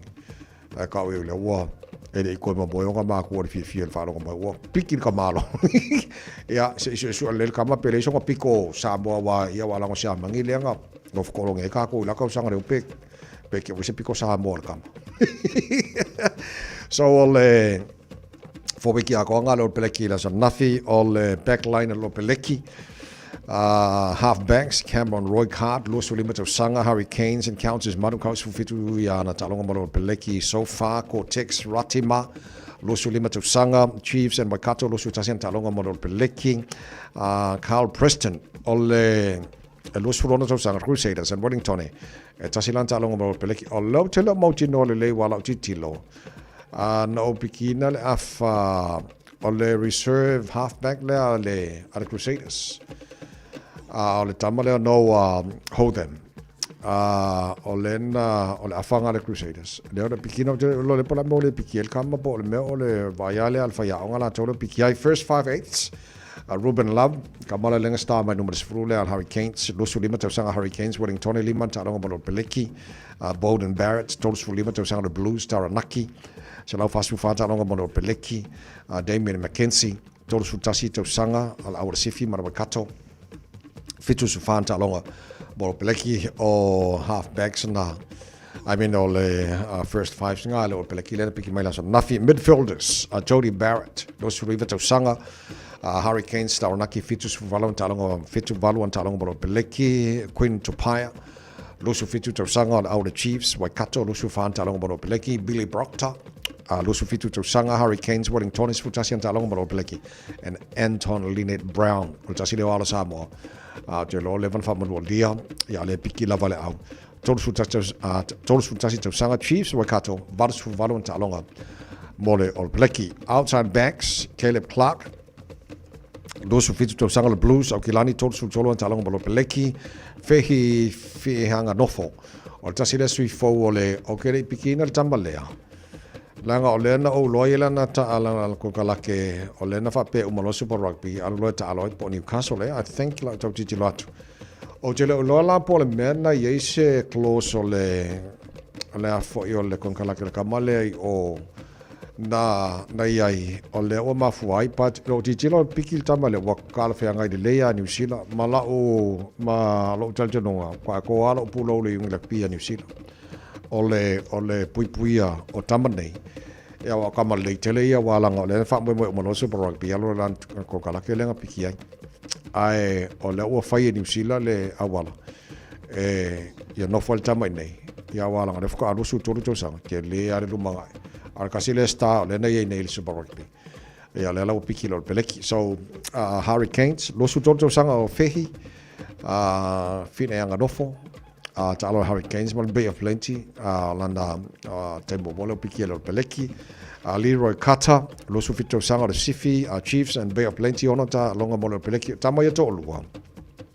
Good to see awali ia to lua leona mai le sevens program rugby sevens rugby program New Zealand. I've got quite a kilo piki maintamba mai na mata mai le taito fito New Zealand. Le wele o peleki so fehi finga nofo, finanga nofo. And Leroy Carter la wodi ina ka alo mai ka fiku international sevens New Zealand.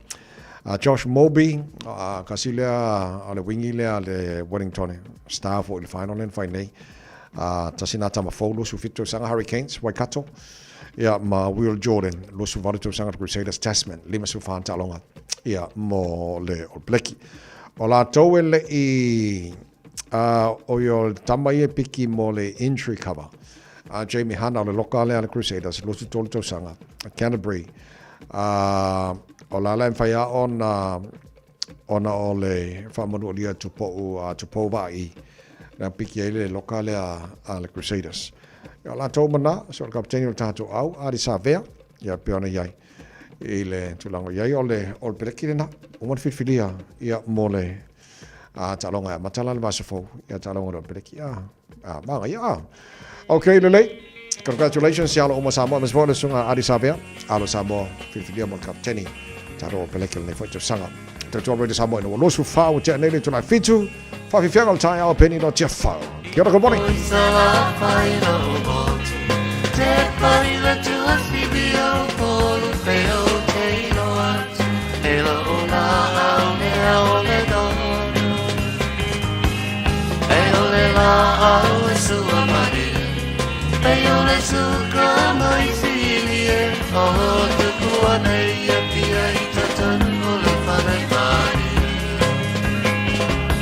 Say my darling, so far, Dini leo tiele hanoi, le halo la wa mi pa filo de malatu ala umasa, tele le fama janita ito pa, de ala bele tata.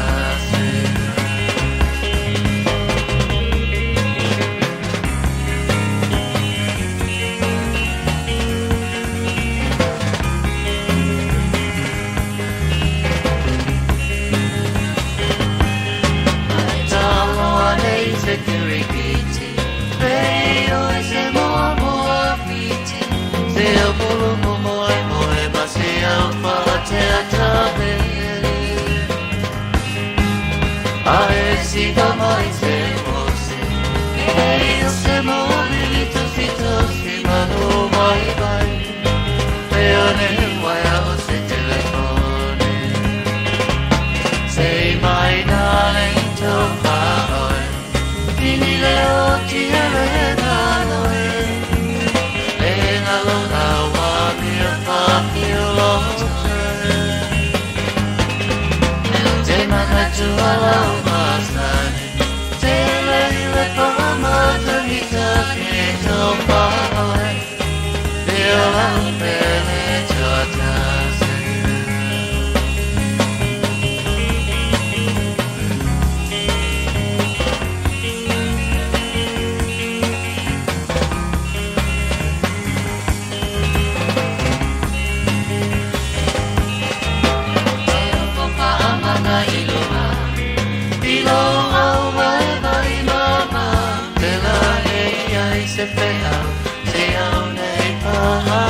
I'm Annie Pulitiwatua, and you're with Radio Samoa 1593 AM. Just think a minute.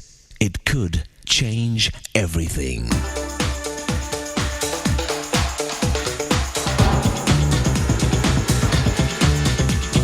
Think a minute. In England during the 1700s, it was fairly common for boys to spend several months in boarding school and then head out to sea. That's how it was for John. He was 11 years old when his father, a master of a trade ship in the Mediterranean, took John on his ship with him. This prepared John for his service in the British Navy. Yet sadly, while John learned his skills of sailing from his father, he did not learn self-control and discipline. John was soon arrested for deserting his duty on ship and publicly whipped and demoted to just a common sailor. Later, while still a teenager, John sailed on a ship bound for Africa. By now, young John was more wild than ever. He did not choose his friends wisely and continued to sink deeper into immoral living. In Africa, John ended up in the service of a slave dealer. The slave trade attracted John as a profitable business and way to get rich. But before he knew it, John was put to work on the dealer's plantation, laboring with the other slaves. Finally, at age 21, John escaped on a ship called the Greyhound, where he continued his wild living.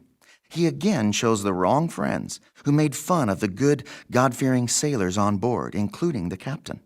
One night, John's ship, the Greyhound, was caught in a violent storm. The ship's side caved in, and it began to sink as the water came flooding in. One of the sailors yelled, "We're all going to die." At that moment, for the first time in John's life, he prayed and cried out to God, "Lord, have mercy on us." Amazingly, the ship did not sink. And John never forgot it. In fact, God's mercy that night in the storm not only saved John, but so completely changed him for the rest of his life that he wrote a song about it that is still sung by millions around the world today. Amazing grace. How sweet the sound that saved a wretch like me. I once was lost, but now I'm found, was blind, but now I see. John Newton's song and story can be yours too, because God's offering his grace and mercy to you today. Won't you ask Jesus to forgive you for your wrong living and sins? If you give him control of your life, he can start changing you into the man or woman he created you to be. Just think a minute. If you'd like a free CD of our top 40 programs, write to us on the internet at www.thinkaminute.com and catch us tomorrow at this same time when we stop and think a minute.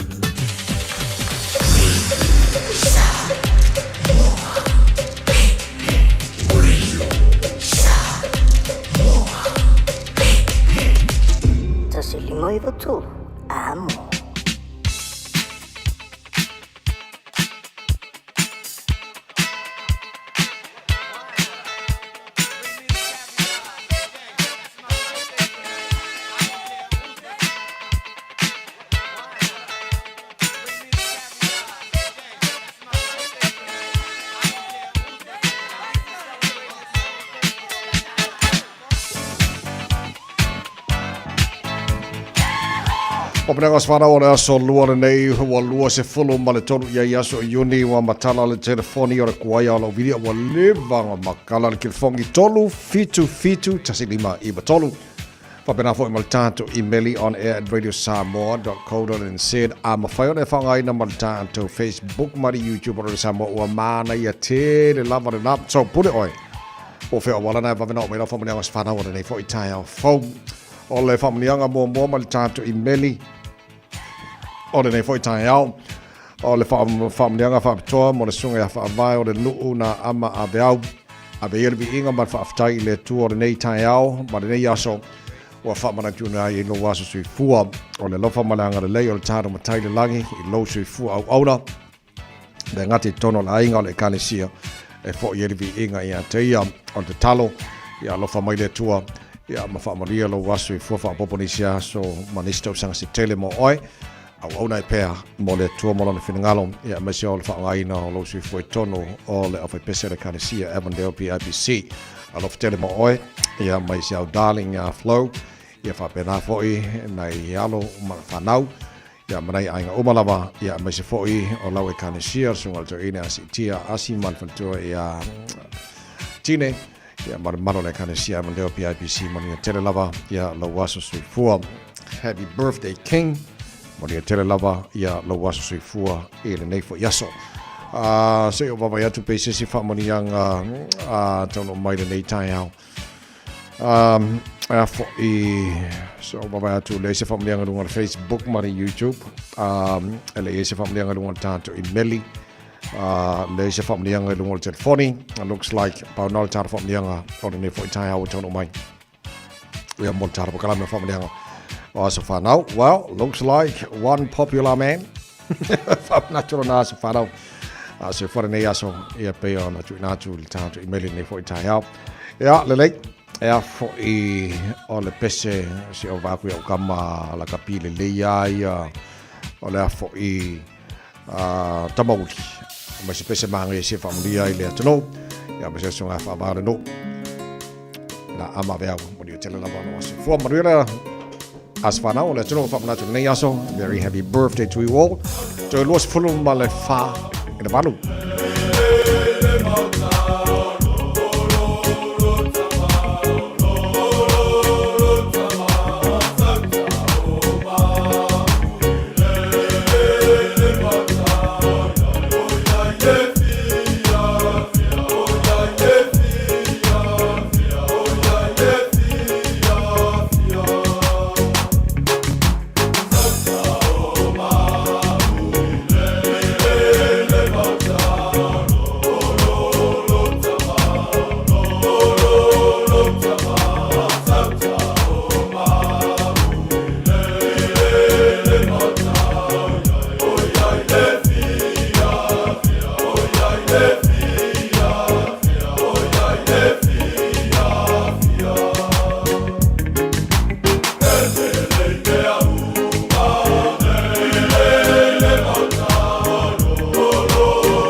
Samoa. Tosilima tu amo.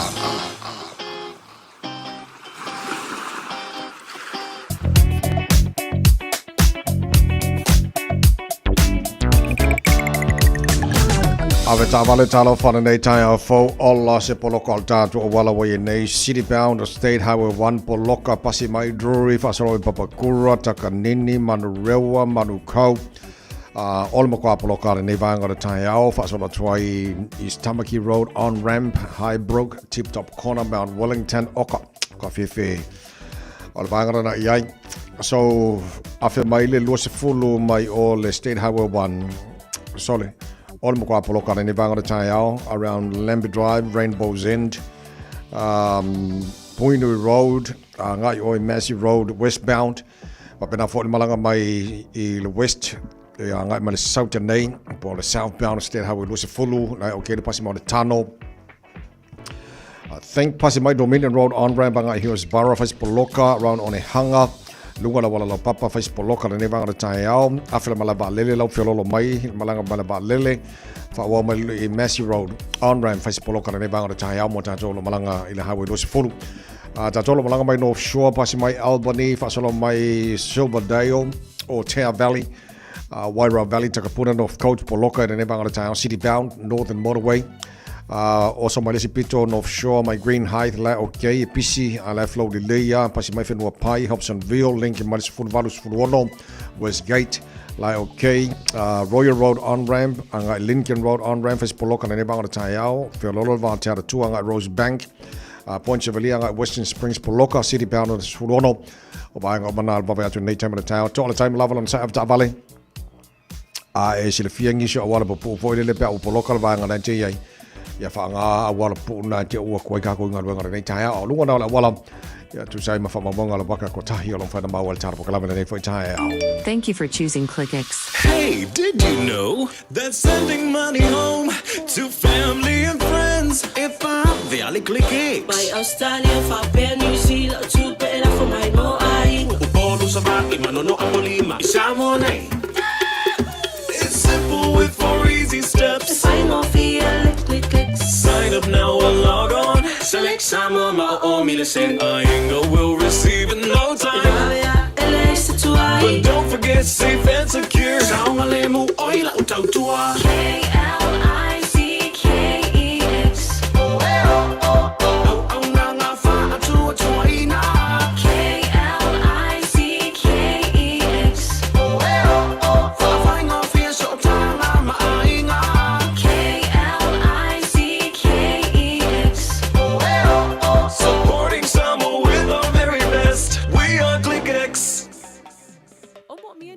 Fai ilo fali.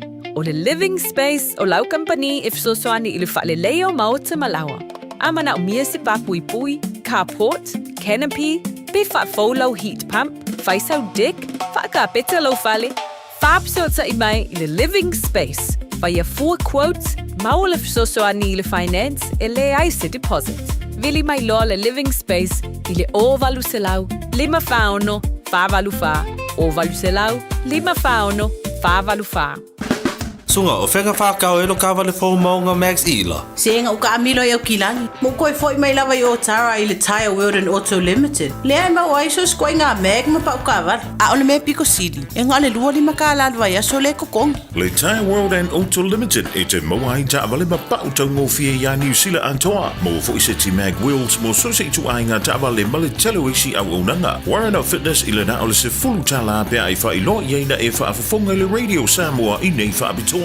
Talia wins quotes, cue cards, maisi. Walau lo le Taeao World and Auto Limited I le lua fitu tasi tolu o mo pa uta avale. Po le lua fitu wha tolu lua o mo le fale inisinia. Hey, don't be that guy. Or that auntie. Ignoring a sore throat. This isn't just some drinks and lemon tea in your sweet situation. Untreated sore throats can lead to rheumatic fever. Nobody wants that for their family, eh? Go get your Pepe's sore throats checked at your GP, school nurse or pharmacy. It's quick, easy and most importantly, free. So come on, whānau. This summer, take care of your tamariki. Get it checked and get it treated. For more info, hit us up on socials at Stop Sore Throats or visit stopsorethroats.nz. Tanoa, tanoa, tanoa! Mawa e whapitoa al whale ofu le tanoa. La e il whanau, e ta I loas furutala. Of tinoa li ima tama, ua ta I loas furutala. 5% to ese benta o la e tinama tamai tai. Eir, susu mai loa I le tasi lima iwa o ne hanga molo o ne hanga. Pe whafso ta I mai I le lua tasi fitu, tol whafa ono. Tanoa, tanoa, tanoa! Le Shine Dental, lau fale fa inifo fa moina. La to te fa ia fofa tal no ngo unifo. Ia so lulu tai tasi. Tele e wala me fa ona tutongi ai lau tong fitinga. A fio mai loa I le 5 fitu fa Great South Road Manukau. Bevili mai le lua fitu fitu ono fa fa. Lua fitu fitu ono fa fa. mo le Shine Dental e ia inga whapitoa. So e se whulu ma le lua mino tolo tolo tā leo le tula valo tala mai Samoa pia tala valo le tā nei wha talo whala tino o lo wha mai tolo wha whainga luenga rene fwoi Taeao fau ma lo la bana ngāru lue. Yeah, talo fau so good morning. Morning boss. Yeah. Chief. Hey, g'day boss. What can I say? Morning doctor. Picking me up cold this morning, eh? How's your morning? Alora para. Hola boss. Hello man. How are you, Coro? Morning. Boys, make sure you're kind to each other. Enjoy your day, and if you have any problems, don't hesitate to talk to me. And no more ai kai lafo, okay? Okay? I'm a taste talo sanga on the tattoo avole. Talo si o nga luenga ma se sine ilove. Fai mal fai te nga lue mal fai auto. Talo no fai tasi mai e manu ya I me uma. I fight with my pass in the two mata. Ava ai tu boss if e money me yo mata. I want if I mango kolo kila lo le tai misa ope over my low pay ai le bali o lo mana o. Tikile uso pe ane ai sana lifi. Fau tu ya anko pe afi sifi. Ia eli ma foa I laulani si. Ma o tu fa Samoa ale au ingilisi. Let's go. Ta fai fa malo. Fa malo lo si. Tobili ne ya so. Au mal fa ai ito Sofia. Ia moa ile ne ngalona sana vi inga. Tato. Ta fai fa malo. Fa malo lo si. Tobili ne ya so. Au mal fa ai ito Sofia. Manava fifia. Boy. Awole fusia ile masola falo. Ole malo si ele se failo. Fa malo si tali si moko. Falo ile le ya posa sa uta oto. Awa. Uti si pasi sa ili ilang luenga. Olonga lu e fuia I lo tutongi. Sa ili pole so singa luenga. Ele ole tu si pasia ole tang tu fa mauni. Tatele to pole ni ta tu si pasi. Tu sa penu tilili ta fa palani. Ata fa mauni atu ili tu nuti me fe au masani. Ete ete tu etangi. E umane ua yeser tu masati nili ami. E manu ye ina lo nei e toi malu ye ina langi. Tato fai fa malo. Fa malo lo si. Tobili ne ya so. Awan fa ai ito Sofia. Owa ile ne ngalona sana vi inga. Tato fai fa malo. Fa malo lo si. Tobili ne ya so. I will fight, I eat to Sophia. To man of Fifia. Yo, like my ano. I fight with you, oh, to Tony. Sele long and low, but fat my own. Fat a long time like on the file of one. I'm about to Samoa, love fast so most if I'm a molly. File out some of my sunny male only. Manava I so in lonely. I say yo foila ile aso tomi. Fa tata fa ma fa ya la mai fu sam songi. I want I ina de say oli. I say to say apu I fa ali mai pa umoli. Mawalo la ngaluenga ko ngai kakalo. Loko mawalalo. Awai ki chiki e fa alo. Ko ngai fisili ma vavela wa. Awai ki fu o ise me au fainga luenga lai le vale o lai lo mai o le ngai ke pase e nga ese se le so enga lo pase o le mo lo pe le fainga lo tax ai le mo o pe ai so mai e relax waka ka o nga pase me malo lo pe so back shit I would get the foul vai oi I tu le usu mai Taeao back shit I would get the foul vai oi I tu le usu mai Taeao mai akile ni eskali e kau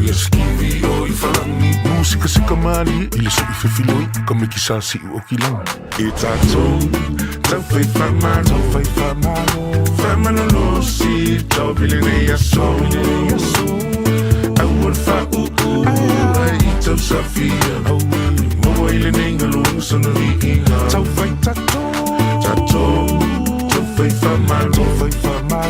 famano lo si tau bilene ya so au al fa ai tau safia Mana fifian Afa aita o e seisi Ia e ono sa I teisi O ala lilo tama wala lo A malu I fale malu fafo Au whaingaro inga whea lo fani Mata utile naka mupani E amu ile na pule sili Ele so ona fire say si Se amu ile na pule sili Ele tai fika e say si Ja, sa ola malo fa taile lei.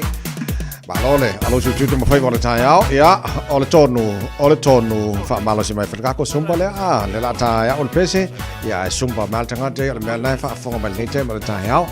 Le nga ki ai le mari le Taeao mai alo na so mo taro tala mai sa bona le Taeao I se foi.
Tasilima i watolu amo.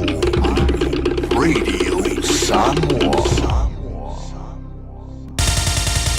Usi mai alau whaafofonga o le whaapoponga fo ele nei o talafau mai Samoa. Awina sa mai mo oe e lau leiti o whalongolongo le Radio Samoa. Tasilima i watolu amo. O te whaatalofa no tātu o tino tala taulongolongo usi mai ale whaafonga. O leo wa whaatali nei leo i Samoa. I tali o lātou whesidi o ave i leo. O leo tunu o Vietnam mo ni tali ali i talavou mai lo tātu o tunu. I la ua i o Joseph Va'a ma Steve Toffa. E whesoa soni ai i suenga lo whaanga solo. Leo lo autu i le sa i lio ni so o tanga i Samoa. I le whaatino ino le sori tū la fono. O mori ai e leo lea tunu ui ali i talavou o le tātu o tunu. O whailoa lea tūlanga i le sui komisino leo. Le sunga li a taua Samuelu a whamasanga. A o whai ai whiutana inga i le vā o Malo. Leo lo o ngā lulu e le mta ngā luenga le vā i whafo ma whawha taua inga a le Malo Samoa. O le tālo sanga na ave mo se awanoa e malanga indi leo sinia. E whaatala noa i ali i talavou i Vietnam. O whaalia le sui komisina e le talia. Ai wana o fesili wa au mai le whaatananga e tu inatu. Ai suenga lo whaanga solo pea. Wa whaeloa le sui komisina. Wa iei morianga wha o popo ua whaia. Whaasanga inisio le totoru o moria. I le tu inatu leo whaamtalanga se i leo ma le whaio se ngā o inga whaala tua. O morianga wha o popo o le wha o ngā leo tupe ele lea i ni ngā o inga soli tu la fono po money laundering.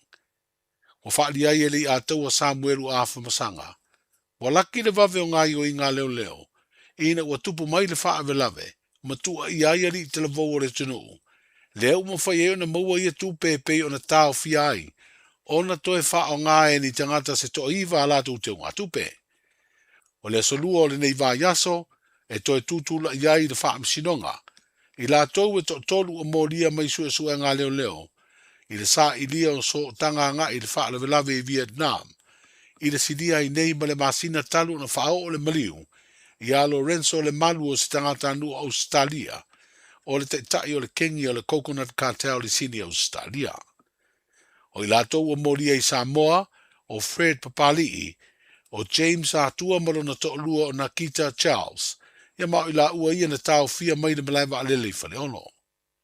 O le vāla unga le wha msinonga wha i tu malo, e te tau na wha mautu mai moria ngā leo, mai lo ai ni tali e i latou i morianga. O Februari o le tausanga i lua olu o tolu, na alu e se ai ma Samoa le li o Anthony Pele, o se tangata anua o se talia lo sa i di e leo lea tino. Mo o wha ilo e sui komisina o mtanga luenga leo i Samoa. E lea ini wha amauni ngō li poti ua tā uai, o lo ilo tātu mo tino lea tangata. I le whailo inga matu sitara na wha ilo e sui komisina, le sunga li a taua Samuelu a Whamasanga. Wa nā o le tua a ta māma le uso lea tau le lea sa i Samoa. Ia maa tonu o le mafu anga leo le whapeo nisi o lo ilo tātu o tinu ma Anthony Pele. Wa mai o na tala no atu leo le tua a ta maa whapeo le uso lea tau le lea. E peo na wha ilo e sui komisina o lo maua i wha maunga le vaenga o whamalanga inga. Na tu ua Samoa i a Februari o le tausanga i lua olu o tolu. E le li o Anthony Pele. Ma o lo tua ia i ni soli tu la fono. E au fia ile whao o le maliu i stangata i Australia i a aukuso o le tausanga i lua olu o tolu.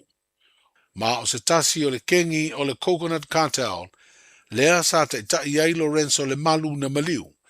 I le ngai o inga soli tu la fono i Vietnam, e peo na tua i ai ali te lavou e to lua mai Samoa. E lata i le miliona ta la le au wha inga o pili tu ua, e le i tutongina le mtanga luenga wa onga manga nu i le company o le Blue Wave Wireless. E peo na wha tonu ina ia le kāpeneta i se wha ai unga, ina ia tutongi atu ia tupe i lea company. O le Blue Wave Wireless Connection na whaiere ngā luenga, o le wha pipi ina o whisota inga tau interneti, e wha o ngā i satelite, mo le maua ea o ngai uponu masawai o ia whisota inga. O le wha i unga le kāpeneta le salulu o mawae, Na whaatonu ina ai le tongi atua ia pili tuua. E tu sa male iwa se lau valsu valuafe. Fitu se lau tolu sifuru fitu tā la male iwa sifuru sene. Mai vai ngā tupe whaasao ma vai ngā tupe tāna whengai. Ale mta ngā luenga wa onga maanga no. O stasi o vaenga o lea lava whaai unga. O loo whaai lo aile nofo ai tā lafu o lea company. I le official le pulenga whaatonu le regulator. I se au whainga o tupe tu sa male lima se lau valusu fitu afe. Ono se lau ono sifuru lua tā la. Ma le fast furu valu sene. O whaatonu ina ia le kāpeneta. Le official pulenga whaatonu ne ia tutongi antu le company ia pili tuua po ni ai tā lafu. O se whai unga na whaia e se tu langa whaana tinati. E tu sa imele vaenga tolu valu pui pui tasi o le whaavae. E le oiloa po le ale umi o tuli tuli pili tuua lea company sa le tutongi e le official o le pule whaatonu po le regulator le malo. E le oiloa foi. Po le ale umi o whaitu ringa le Blue Wave Wireless, male mta ngā ruenga wa onga maanga nuu I lana piri tuua. O sori tu la fono sa tu le mai de vai asu umavae, ma whao ngā indi la au malosi po whana. O sila I nei mta ngā ruenga leo leo whare pui pui ma le toe fuata ina. E whaia ni suinga le lai sene ina o ia a upenga, ina ia mawhai una whaatonu tonu ai, le whao ngā ina te tau e tu so le mafuanga, na talo sangai se tangata na te fia umia se la au malosi. E pēra si le fia o le tere lava o talo sanga, mo le fia maua o se pē mita whaata wai se la au malosi, muri ane lai sene whaale tu la fono pe ataria le talo sanga. O le fia leo leo ina o se whaato anga mai mei tua o lo ta aloa. Po le whao ngai se ati na e manu papalangi po povi. Pei tai ua mori mawina le mtanga luenga, mo whao ngā se la au malosi, ma ua fia ima le so I fua saunga le mua tangata. Apaila si sila tūta wena to tūtino pati le se lubela I peona na I sene tōsanga. Le ase whango mongo ia I whana sa la I sene I le tōsanga utua. E leo whainga moku se whamau maunga e koe kiki a 5 karusanga I vai aso. O le mena reu kiki loi. O le whanga ka ua I le whaiwhakoanga saoa.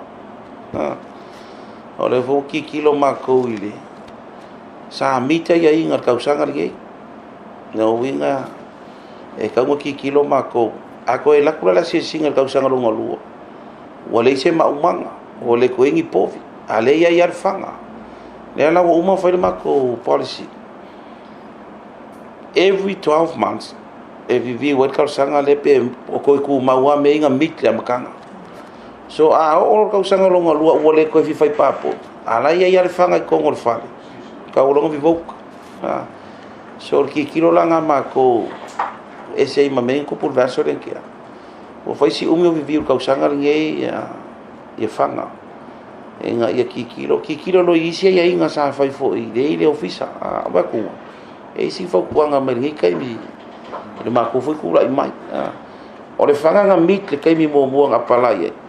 Wa leva nga le ko yengi pua wa leva nga le ko yengi po wa leva nga le ko se maumanga ale every new kausanga uma no winga vai mamau me kausanga le mu ale ko e mita ia inga kausanga uma vivo au mai ko fanga so ki kilo nga ma ko ki kilo le foi o ma ko ki kilo e sili le ma ko offer ko service le fanga nga mang for free ai sa nga le mu ngai le issue fanga so disi foi langa apse le wo fai mako policy lo fai ole am fai nga ku leo e fanga se povi fa la lo se povi karsanga mai sa nga le mu ko nga nga le ka ko vai a fa ke le inga fo la fa sa inga ko ia I mafanga ngo le sa nga le mu so ka ko le sunga le ata wa Samuel wa afu masanga o le sui komsino mtanga luenga leo fale pui pui ma le toe fuata ina. O lo sila nei mtanga luenga le ia toe whaatino se isi por kalame e tu ina atu ai la au malosi e le whaatanga ina ona umia se tangata whapea la au malosi e le ilesi talaina ai o lo whaatanga na umia mawhaonga I lo tātou o tino. O le ua whailo nei e le pulenga le lakapi Samoa. Le whiriwhiri ai o le teitei whono o le komiti whaafoere le lakapi o le tātou o tino. Le tō whānā mula uru papali I leota sami leota. E avea masui o Samoa, I te tonu o le World Rugby Council, po le fono whaatonu o le pūlenga o le tālonga le kapia le langi. O se whiriwhiringa wa whailo e se pepo whaamtalanga ma le kapi Samoa. O se whailonga leo le amana ia le kapia le langi. O le tausisia e Samoa, o aia inga o le tūla fono whaavaiolo o pūlea ma whaafoe ai le kapi. O se whailonga foi, o le maua lunga o le tūlanga lo whaatino ai e Samoa, le pūlea o le tālonga. O se whiriwhiringa o le awha aua wa I peo na langona le leo Samoa, I tonu whai o le ati na o le nei tālonga. Mo o whaalia le teitei whono o komiti whaatonu le kapia le tanu, o le whiriwhiringa e le ona o se tangata. Ai o se whaailonga o le amana ia, o e na mua I malai mai lantou na asaina, le ngasu o le Taeao, I le ati na eina o le kapi I lo tātou tanu. Tala I o le nei aso, soifu. Talofa, we're the casinas. Talofa, this is Pat Lam. Talofa lava o a o lapi marina, mau pelo li tio. I le Radio Samoa, tasi lima iwa tolu amo.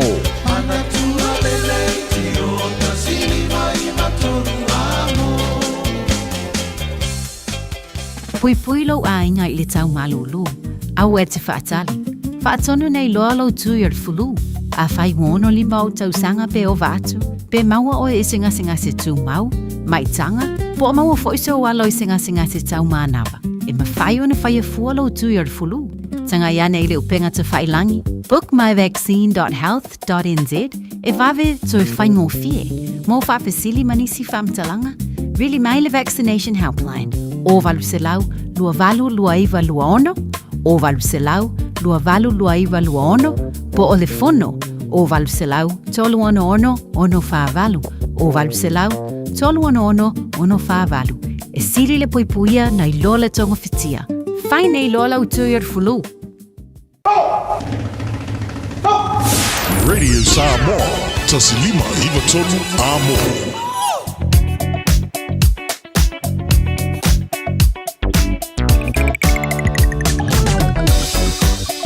Marolo on sai ava tapale nei taimara Taeao ola se poloka o lungo tātou highways way nei taimara Taeao tātou la malanga mai se sifo nei vai ngore Taeao vai atu mata mai lava Always Gate whaasola mai Royal Road Lincoln Road te ara 2 Rose Bank Point se Leo Western Springs poloka nei vai ngore Taeao City Bound is furuono a fe mai le lo se fulu le tano la flow le mai face poloka le southbound o lo se fulu around Mayora Road on-ramp, Dominion Road on-ramp, nei taimara Taeao, flow le mai o ne hanga, lunga la wala papa lai whaisi pisi, lai flow le ia, a whina mala ba lele lai, okay, foi, whawau mai, whaisipolo ka Massey Road on-ramp, nei vai o Taeao, tu mau whaona pisi le westbound, and losi fulu, mai lawa o le Lincoln Mile State Highway 1, southbound, ia whasolo atu ai le i o atu Massey Road on-ramp poloka, nei vai o Taeao, e malanga le taulanga, e kilani o tu mau na poloka, Masi mau druria ngai papakura, te role telo bai ngā au wala ie whai e tūranga re tene poloka I tātou. Manarewa on-ramp, whasolo Manu Kau, whasolo tuai te Irirangi, around Mount Wellington, Alice Lee Penrose, poloka I te nevanga Taeao, City Bound, State Highway 1. Whaisi poloka fo I o le malanga mai North Shore, nevanga Taeao, lai okay, le oso mai tua le Green Heights, le Sfuruwalu, ia le main highway, State Highway 1, City Bound. Poloka I nei vanga o Taeao. Lunga la wala. E le nei vanga o Taeao mo tātou lo whaafo ele tāwale whaafo mai nei vanga o Taeao to le taima lawa on sai whaamone mole. Ea ma awore ngalo. O le taimi mbori po tamaiti la onga nei Taeao whaamone mole. Awe whaamo moe nei whanau. Mora saunga ne mo whanau taima koro se la wala. Tātou repoti la tamale nai lunga la wala nei taima o Taeao. Malol foi malol sila sila tāwale. It's simple, it's quick. You're closer to families. Sending money's now made easier for loved ones in the Pacifica. New Zealand, Australia, to Samoa, Tonga, Fiji, to the Cook Islands, to Vanuatu. Connecting Pacific families. With ClickX, you're secure and safe. The lowest fees and amazing rates. Now helping home is affordable. ClickX with a K. Reliable. So sign up now with ClickX. Let us help you help home when they need it. We are for the Pacifica. We are ClickX. Tasilima iwa tolu amo. Radio Samoa.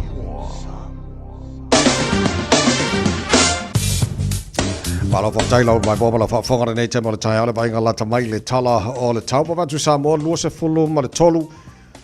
Le mawhana bola pe velo le e ne vanga le Taeao te alai vai Samoa tu mau winga langi le leima le awa o fo iniso vainga o Samoa ma niso vainga pa wai timu Samoa o le nei so lua o lo te watu le ma nei ai le o vela te le e Samoa lusu fitu degree Celsius mo runga nal pe velo le e Samoa e le so lua se fulu ma le tolu. E lona maulalo. Good morning, Malu. Se formaria pa angal tana pokalame. Fa fonga mai FM 106.1 Samoa. Ma pena for mai bom fa fonga mai America Samoa, Samoa lunga Facebook, male YouTube, other radio Samoa.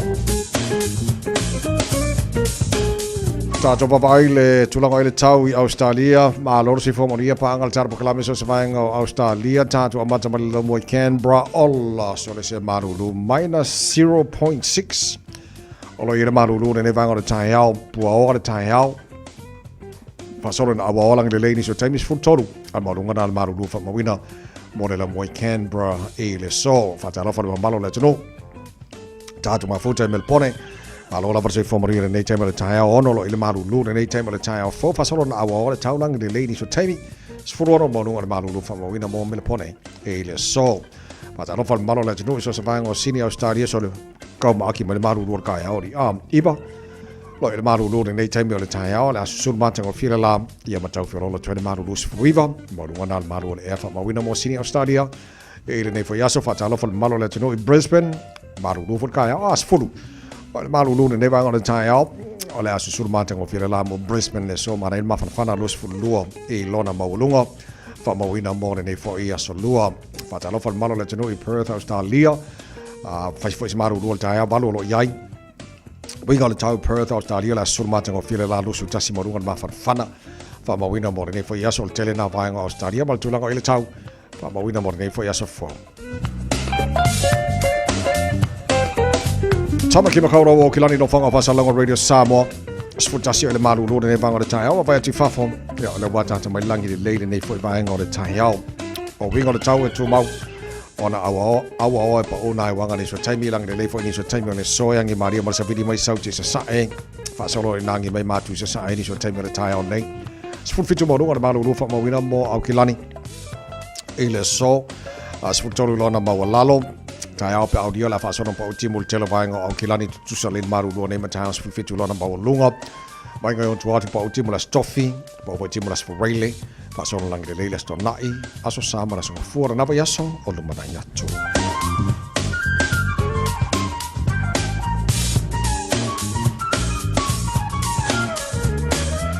fa bonga o mana tu ina mala ba tau nei time le Taeao no se fulu mana valu le cha nei le tu la evalua fa nei misia tatu tala me Samoa nei foi Taeao o la tu fa sala wina mo ba tale tu la se fulu mana le o le so mana fitu po ana nei mo le fa bonga tatu tala me Samoa le tala valu e le Taeao tau sia ia ba beona mai aso enga le lo fanga solo ia mo le tulanga o ina ia lo yo Samoa lo o tafia pe o na fa la velen tu mai o Vietnam so on la wifi fonga tu lo fanga solo pema sini ia fo inisio baenga mana bia tanga banga leo I Samoa ni fam talanga mai o leo Vietnam so tarsia ia ba beona mo fo ise tala latamai ia mal tulanga ia fo le tafio aro yo Samoa tu mai fam lavi o Vietnam pe nei nei na fo ia ya so mo pai ia ole baenga na is fo iwa lo cha nei le itu la balu el leono smaila mai mo la fa fonga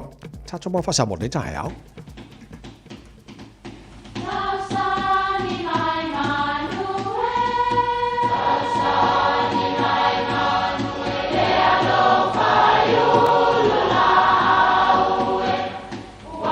E o fanga manu I ululu o la au awa e fafanga I funga o la au a o le tangata e fafanga I upu matala o le mafileo o alanga upu mamuanga ngana Samoa maona whaapongai e a fua I lona sio mianga.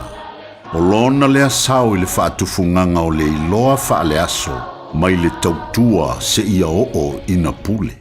O alanga upu mamuanga ngana ua lanto mamanuina le tō whamanino a Samoa mana tua foi e tau fitau muli le atunu. Ua fatalunga, fatalalo. O upo e maua mai fata e tuwaita mafa. A la watu ia tau mafa a tele mea manta i le fata pito i lunga.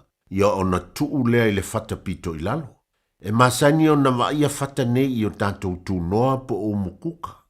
O upu e whavi vi i ai le maa au ma le milu sia o se tasi o le tātou mafuta. E whao ngā i taimi e tau maa vae ma momoli ai se whaafetai ia i la tau na tausia ma vaia le whai ngā malanga. Se ua malie le teu ma le whaaloalo. O lea ua fata lunga, ua fata fo i lalo i lau whaaliu, ma lau tau maa au. Manuia lau whaasau.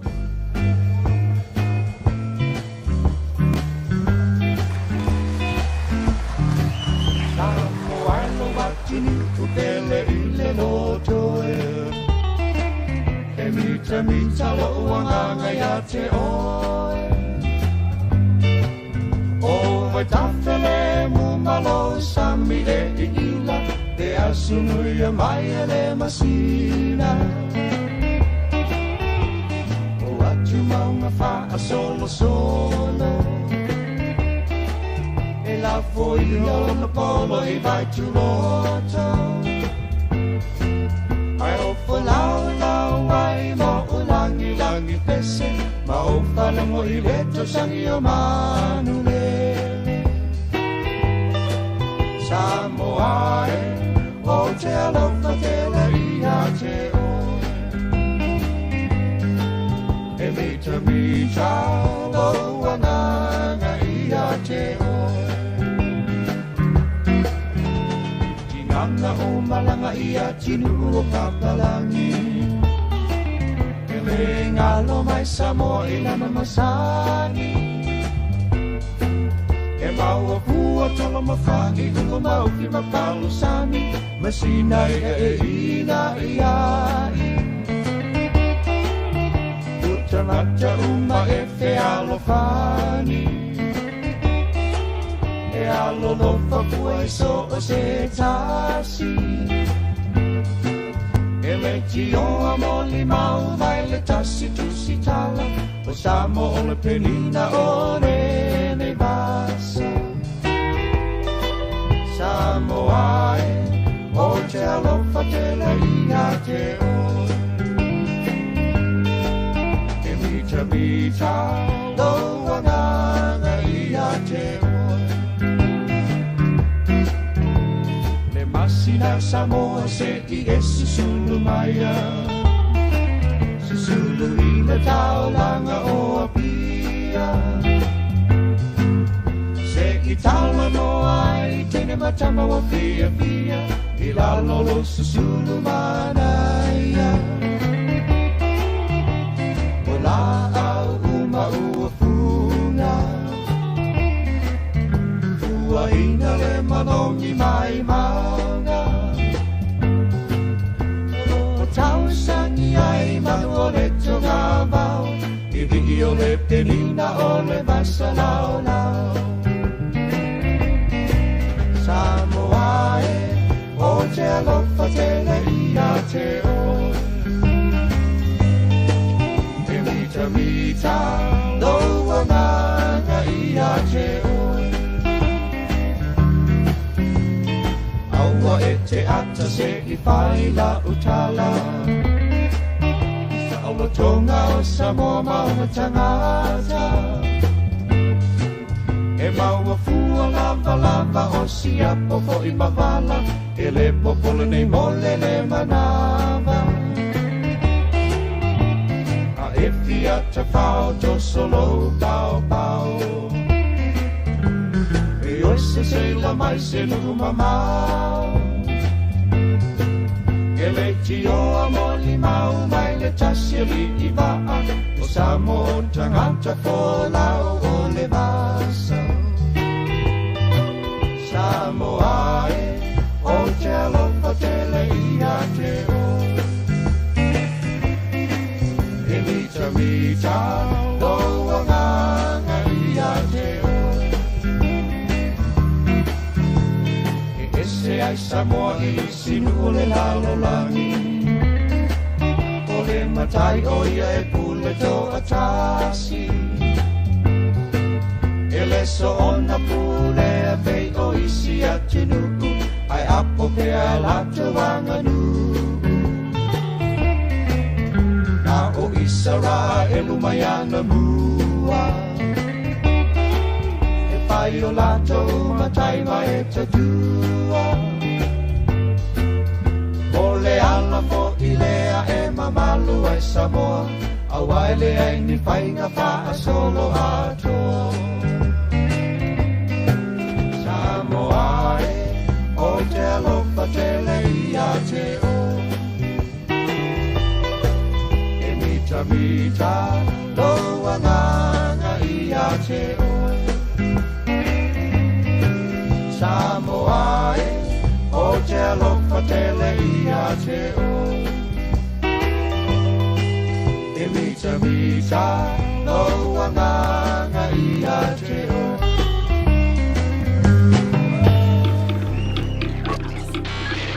Tasilima i Vatolu Amo Radio Samoa.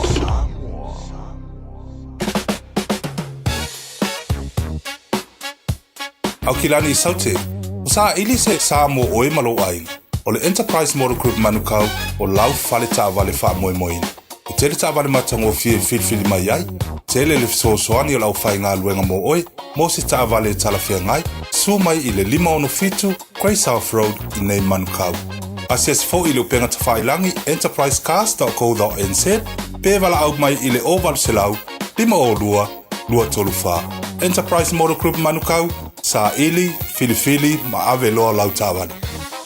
O le Casa Beds and Appliances, o le tali o manaonga, i o loa e whaatotonga ilo mauta, ini tau le lei, toi anangata, e mawai moenga ngā o si tutona New Zealand, wha apea se tino fōa le potumalo lo, lau ai manafoa, TV, la au pese, usa aisa, masini tā lava, telefoni fe aveai, maisi. A fiu ane loa i le whawhituwha Great North Road o tau, po le tolo fituiva Great North Road i Henderson, le Casa Beds and Appliances, telefoni ovalu selau, lua, 5 ovalu selau, lua, 5 Ua mawhai nei o na whaata wantu topapa le Digicel i lunga o le upenga ta whailangi a le ClickX Pacific. E mawhai fōi o na lafo aise leni i le MyCash a le Digicel i Samoa, tō ngā whiti mawaru atu i le na o le 5 tā la. E le leile reiti aso taitasi ma e whaingo fie fōi o na e le stalai. Asisiane i le clickx.com e lafo aisau top-up a le Digicel. Pe lafo ai fōi sau tupe i le MyCash a le Digicel Samoa, tō ngā whiti mawaru atu. Morisi wha talanga vla au le olua tasi 5 tolu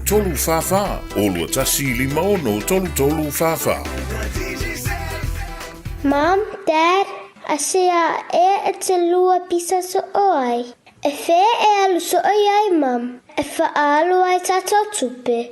O te le lava. Le lua misa so oi a uluma o masini poka. Ua mafu ai le vevesi o lua. Ai whaafufunga fo'i. Wala aule au nanga, ale mapu maia, ili o valusulau. Lua tasi, lua.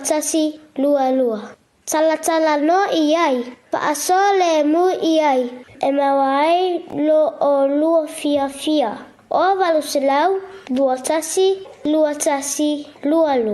I love you, Mom. I love you, Dad. Whatara whaipurenga mana whengaruenga, ale mapu maia. Mamano la tunu, monina tu majila ora nei Taeao mai ka miki koile o. Pesela mo oi waino, ina wa lua se fulu wiba, wa te aere le tula vali. Alo si fua.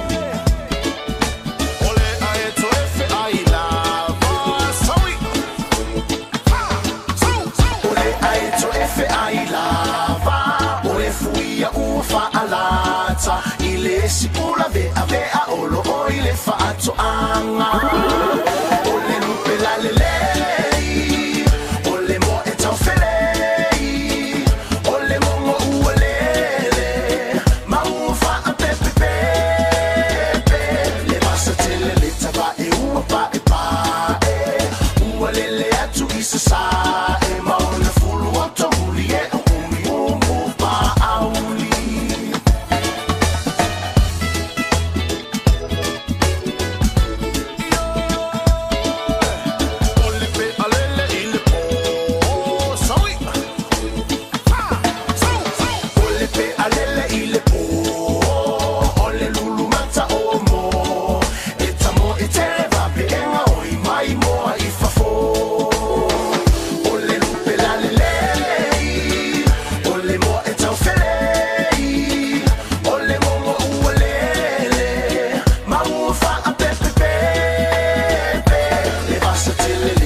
tau felei ole wonga ualele mau fa pepe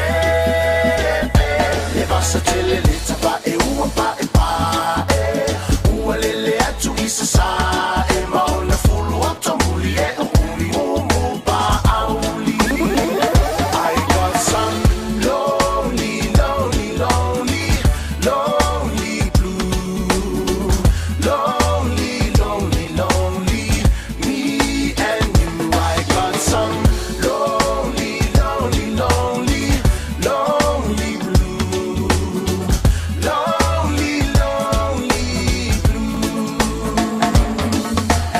look what you done my baby look what you done my baby look what you done to my heart I got some lonely lonely lonely lonely blue lonely lonely lonely me and you I got some lonely lonely lonely lonely blue lonely lonely blue ole rupe la lelei ole mo e tau felei ole mo mo ualele ma ua fa a pepe le basa tele le tapa e ua pa e pa ualele atu isa sa e ma ona fulu atu muli e umi umu pa auli ole rupe la lelei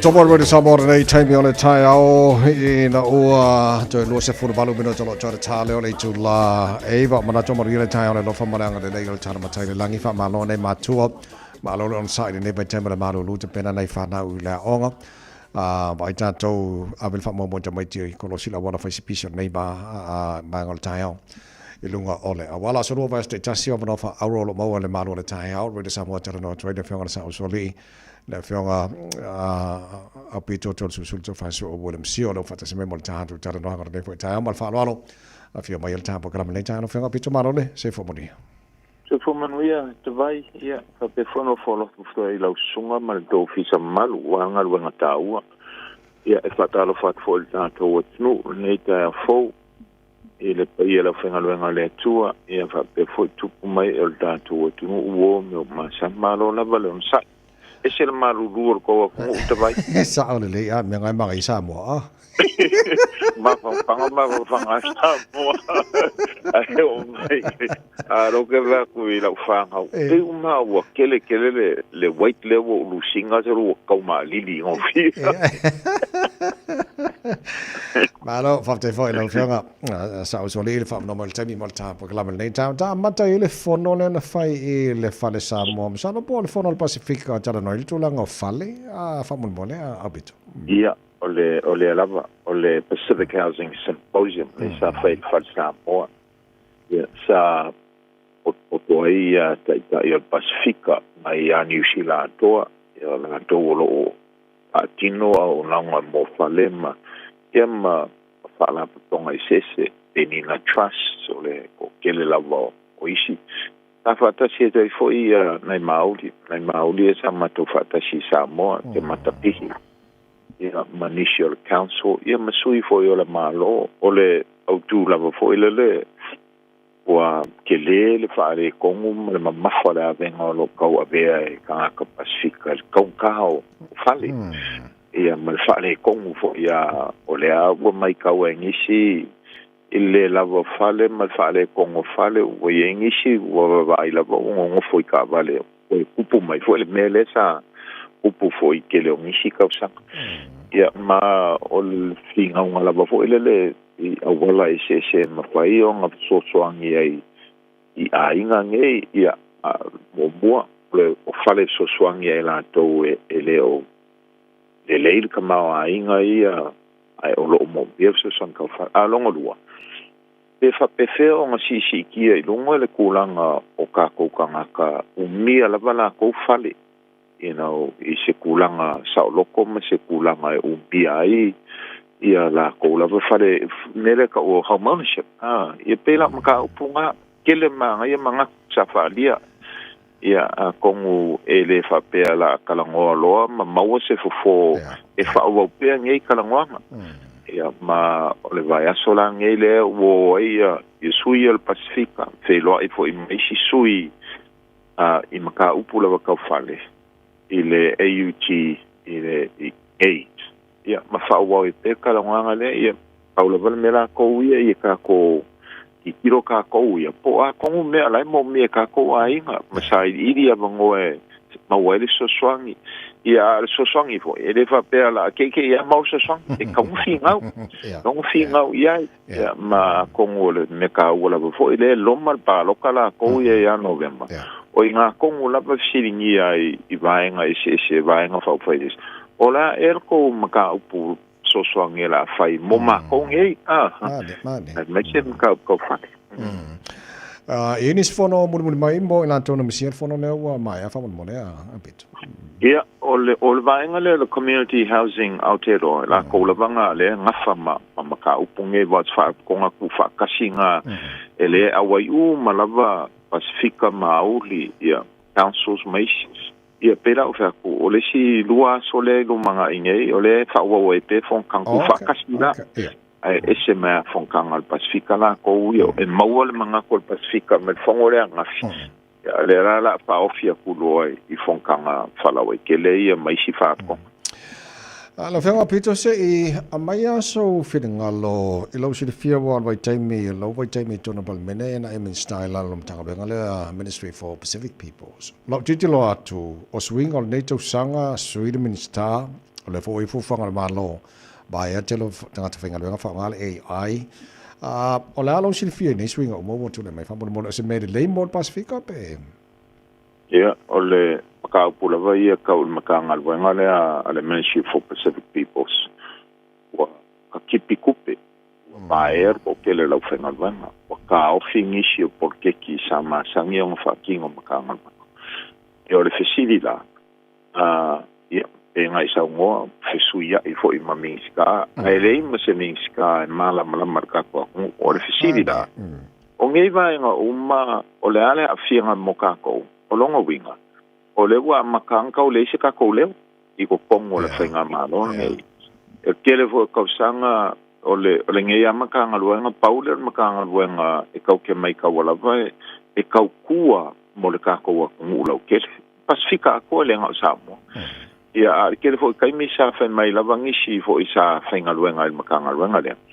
e sele fenga kala ko nga luenga le finga ule i o se leo ko pongo le kapinge kama ma fa kingo mai nga luenga ma fa kupe mai nga ia a faila o le we fu fanga ngi fa ki al malo la ko wia e ava ese mai ia kamaka ka ofi kupe ai avaku ku fa kashi mai si kango le o sila fa felang ma fa ilo mai le la ko nga ka ku mo ka ko u be fa o le o wa ese ka ko le o ave ese va ia ku ka ko ila o kulanga nga I think au mai fa mai ala nga fa ia mele o nga ia mawale efficiency i ko kongu o makanga luenga la ikinge ia meia a fa ile o va ia kurka ko o yenka ko kanga kai kongu ma va ia kurka ko nga fa leo mai o upu Pasifika ai le se me o fucking ia longo winga la o le la fa ia mo le ko i lo pe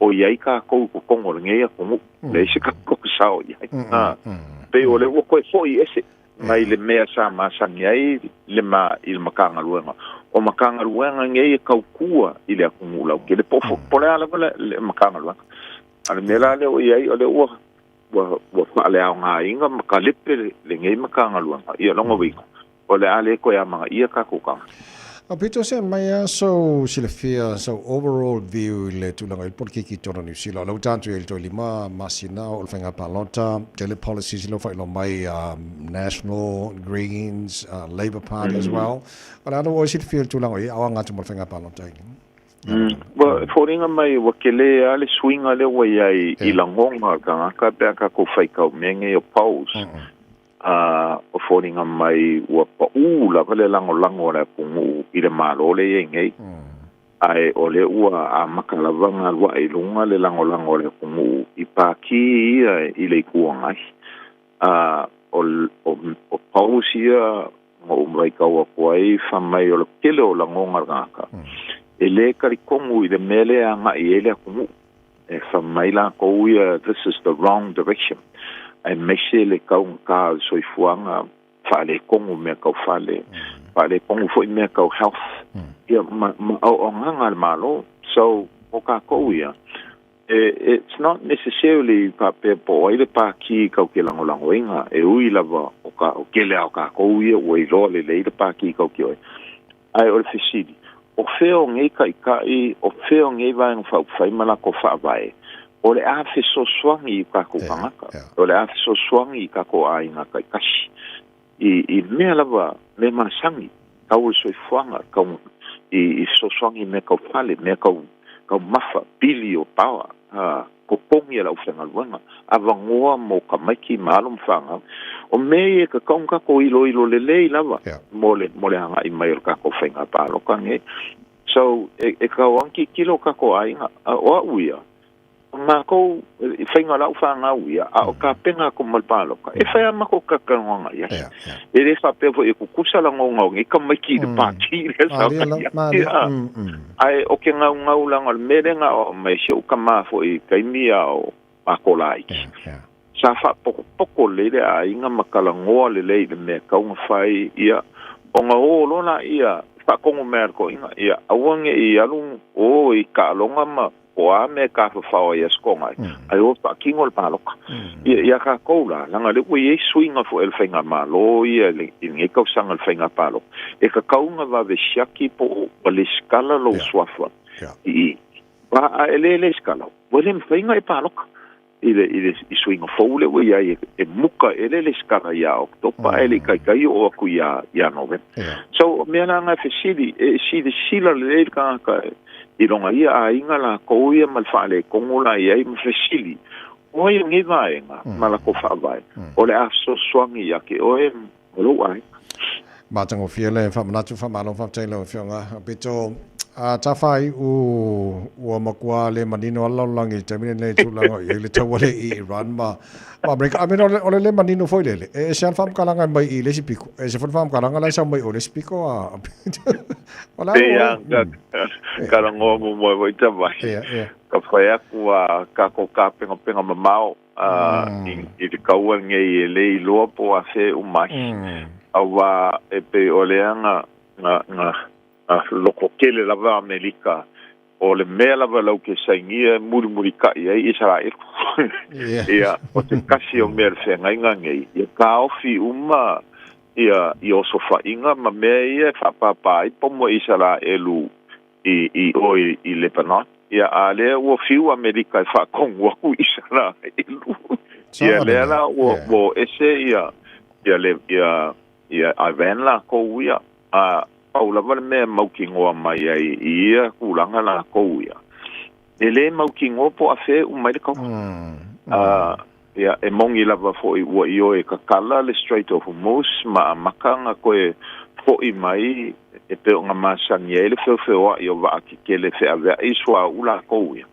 Ia ale fo inga esek me kupu mai o kelori pokila koia e poki mai Amerika kwa mangai ale ri poki mai venla koia wo esek alwai fo I winga le anga kama lo Trump la koia so you know e ku mau pe na ka ika ngau na koia ka au ko ke va so nga faingi ai ka la ku ke kele I mele au nga mana e vai o le mela koia e fōringa mai lava, e whaisinga umi o le whare kongule e ele la rolangi ka loa inga I kawana kouia. Ia, ma ale wa fiu hoi Amerika la kouia.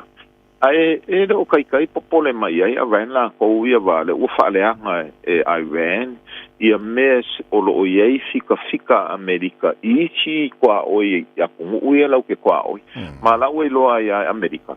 O le ale la kofia, fia koa I fea marikele o la ko upo o la ko le mangmalo ai le o kulanga nga ia le wa makanga saudi poki ele le ke le finga wa a vena ko ia malela o ese fo la ngonga isia ku o alapi an ko sa fa mo umara vai Amerika ale o I loa mai isia ku o alapi le ai o Amerika la le fa le kongu I ma o le mfai fo fa mo inga Amerika a o lua kongu le o pisa mai a I le mengi o sainga malutia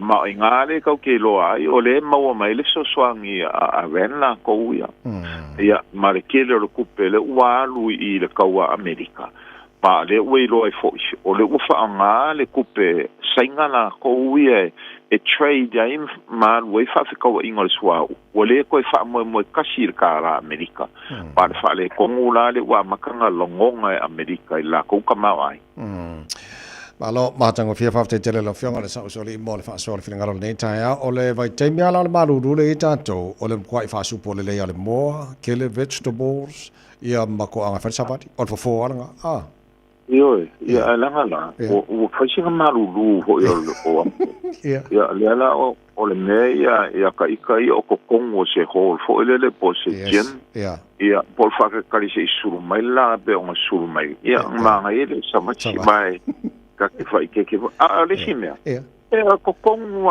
o le fa kalimalo la ko ia ki de musika o lo la va mauka ki de musika la ko ia Offer voor koelunga, offer voor koelunga. Ia malo si maso, o le vai? Mana ia. Ia ma le supo la nga.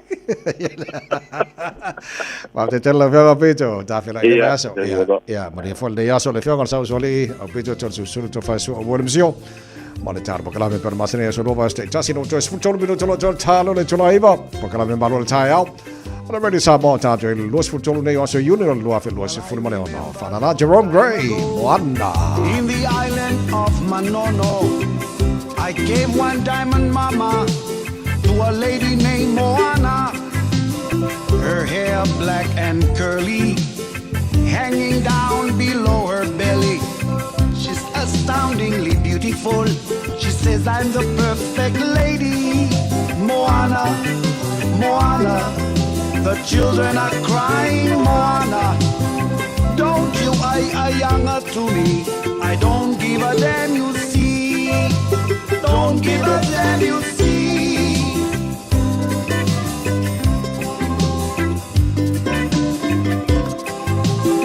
Moana, come over here. Would you please marry me? She says, I thank you if you love to me. But I'm afraid of you. But I'll speak to my daddy, my uncle and my mommy. Oh sister, oh brothers, yamal mako ainga ako umalama. Moana, the children are crying, Moana. Don't you younger to me? I don't give a damn, you see.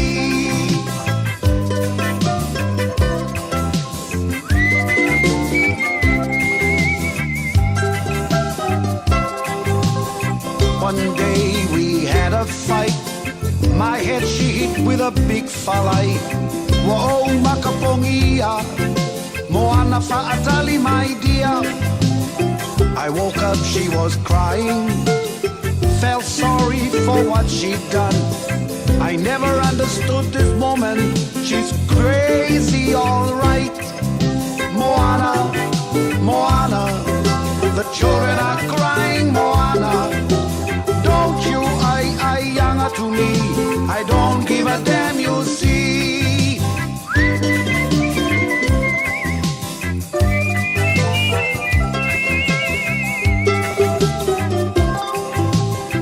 My English is not too big, but I know your conflicts. If you say no to me, I say no to you. I'm sorry for my wrong. You bring me plenty money to give the fa'alave. Moana, Moana, the children are crying, Moana. Don't you younger to me? I don't give a damn, you see. Moana, Moana, the children are crying, Moana. Don't you younger to me? I don't give a damn.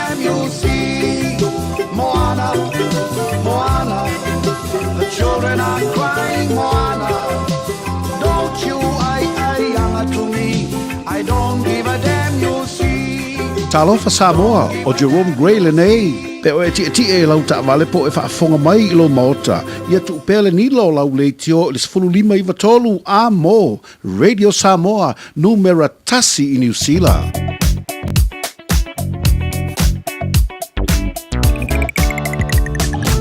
Malolo on sai ave ta vale o le ta tu reporti fai mai lunga o le awala ele nei taimi o le Taeao o lo tu mau ona po local teleonisio highways ne va on Taeao telefonisio awala ese mai lunga tano highways o lo tu mau po local ne va on Taeao so le lava on sai ma to o le taifa mo mole ta vale tu mau on po local ia le link mai o le southbound state highway lo se fulu mai o state highway 1 po local for state highway 1 city bound a mata tu lava i Manu Rewa on ramp so tu Manu Kau Fasolo Tuai is Tamaki Road on Ram High Brook, Tip Top Corner, Moloka, and the Bang on the Taeao. Motato Malanga Taulanga Yakilani, Fiololo Mali State Highways Furuono, only around Western Springs, Lofas Poloka Mari Bang on the Taeao, Lafoto Fiololo Malanga by North Shore, Yafapena for Ia, the southbound, all the State Highway, was a full Malanga Malava, and little Kiki Roko, Lofas Poloka Mari Bang on the Taeao. So up Tabale, Tulangana, Ilunga, Walla Nature on the Taeao. Famana to Masani. Ale Radio Samoa mo am tabale o malava fa fo mane tema le Taeao sa ngole mo o fa fo ina tabale sa ngole mo o pase se lo tono tabale o fa fo ina mo sa ngole mo tabale te o iso sa ngala wala la o fe malanga i ngona de yaso o lo o io a. Thank you for choosing ClickX. Hey, did you know that sending money home to family and friends if I'm the ClickX? By Australia fa per New Zealand to per la for my mo ai.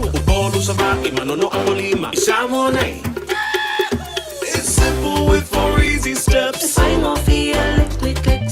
up now or log on. Select Samoa Ma'o Ainga will receive in no time. But don't forget safe and secure.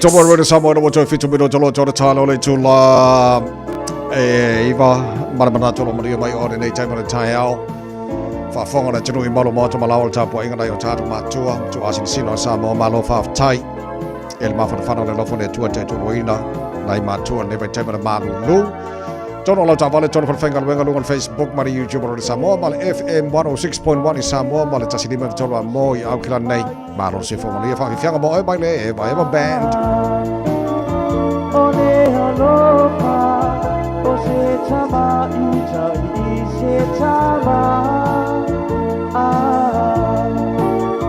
Ole aloha uale na o se tau sana e pa atino ilo ola atoa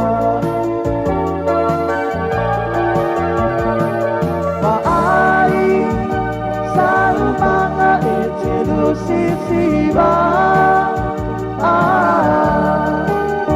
Mata usao Iai oe Fai to arua Auosi Auale Fusia ola upana Pagana Ole aule Fai to arua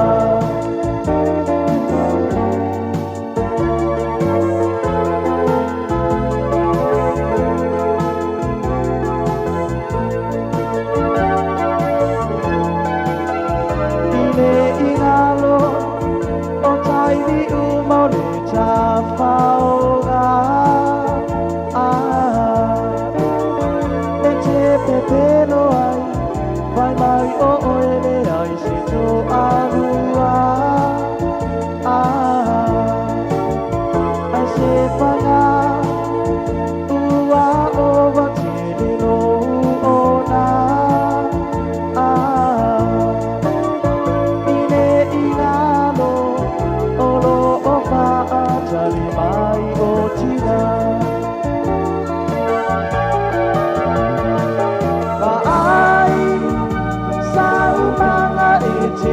sisiba mata usao iai oe e mai le to arua auosi aua le pusia o la upana Manana ole ale vai to alua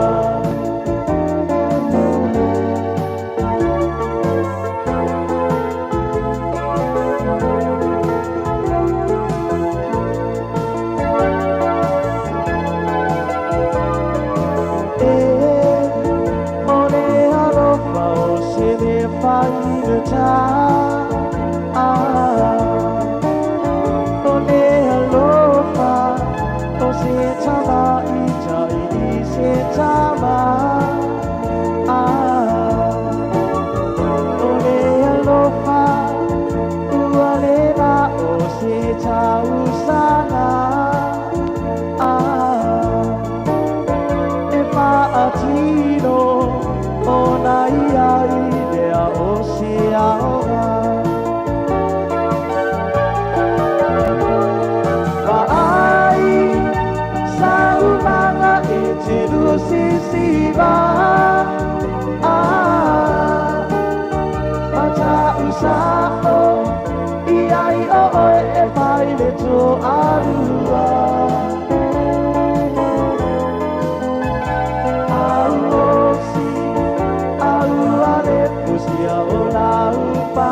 Talofa o tofinga le tau tala ma eselo fia whanongo le breakfast le Radio Samoa o te maa o nai.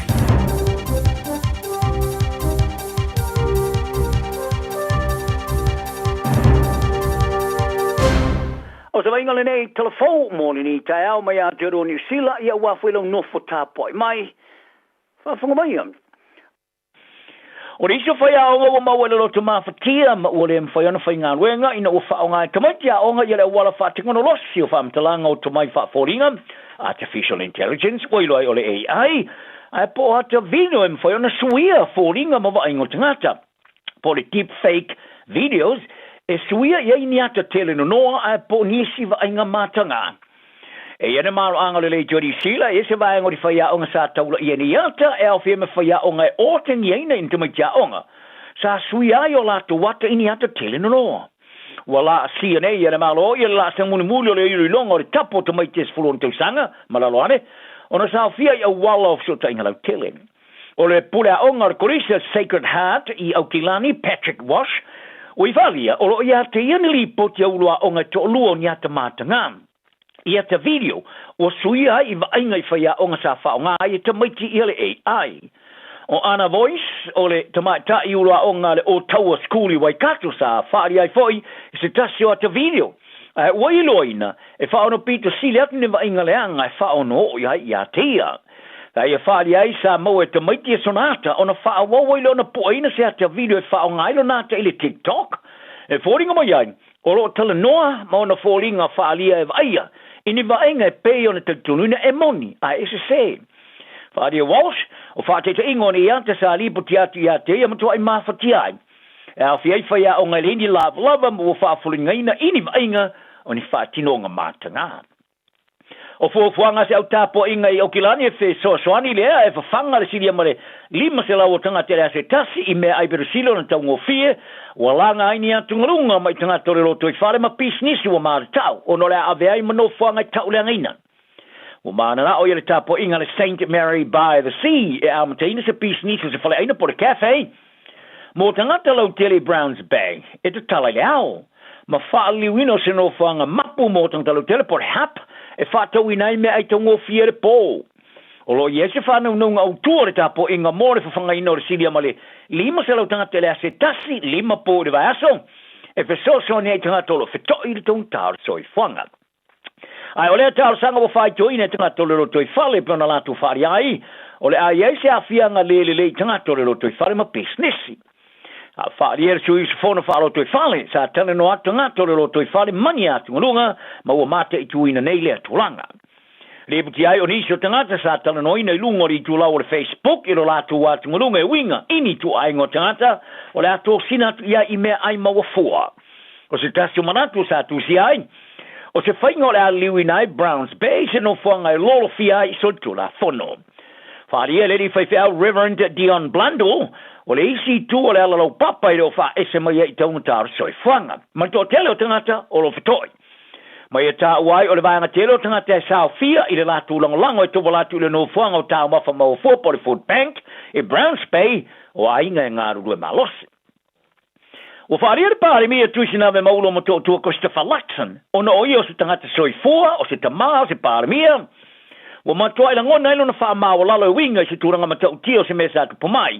I se teine te di Māori su tasi tau sanga e ea awhianga tu mau. Sa se se ona tau fio fia matuina ini vaila au. Sa e whaari ai sa tala noa i le li ministaro soi fua malo loino ma fau Matt Doozy. Le ola o tilo i se tali mai le ainga o le teine titing.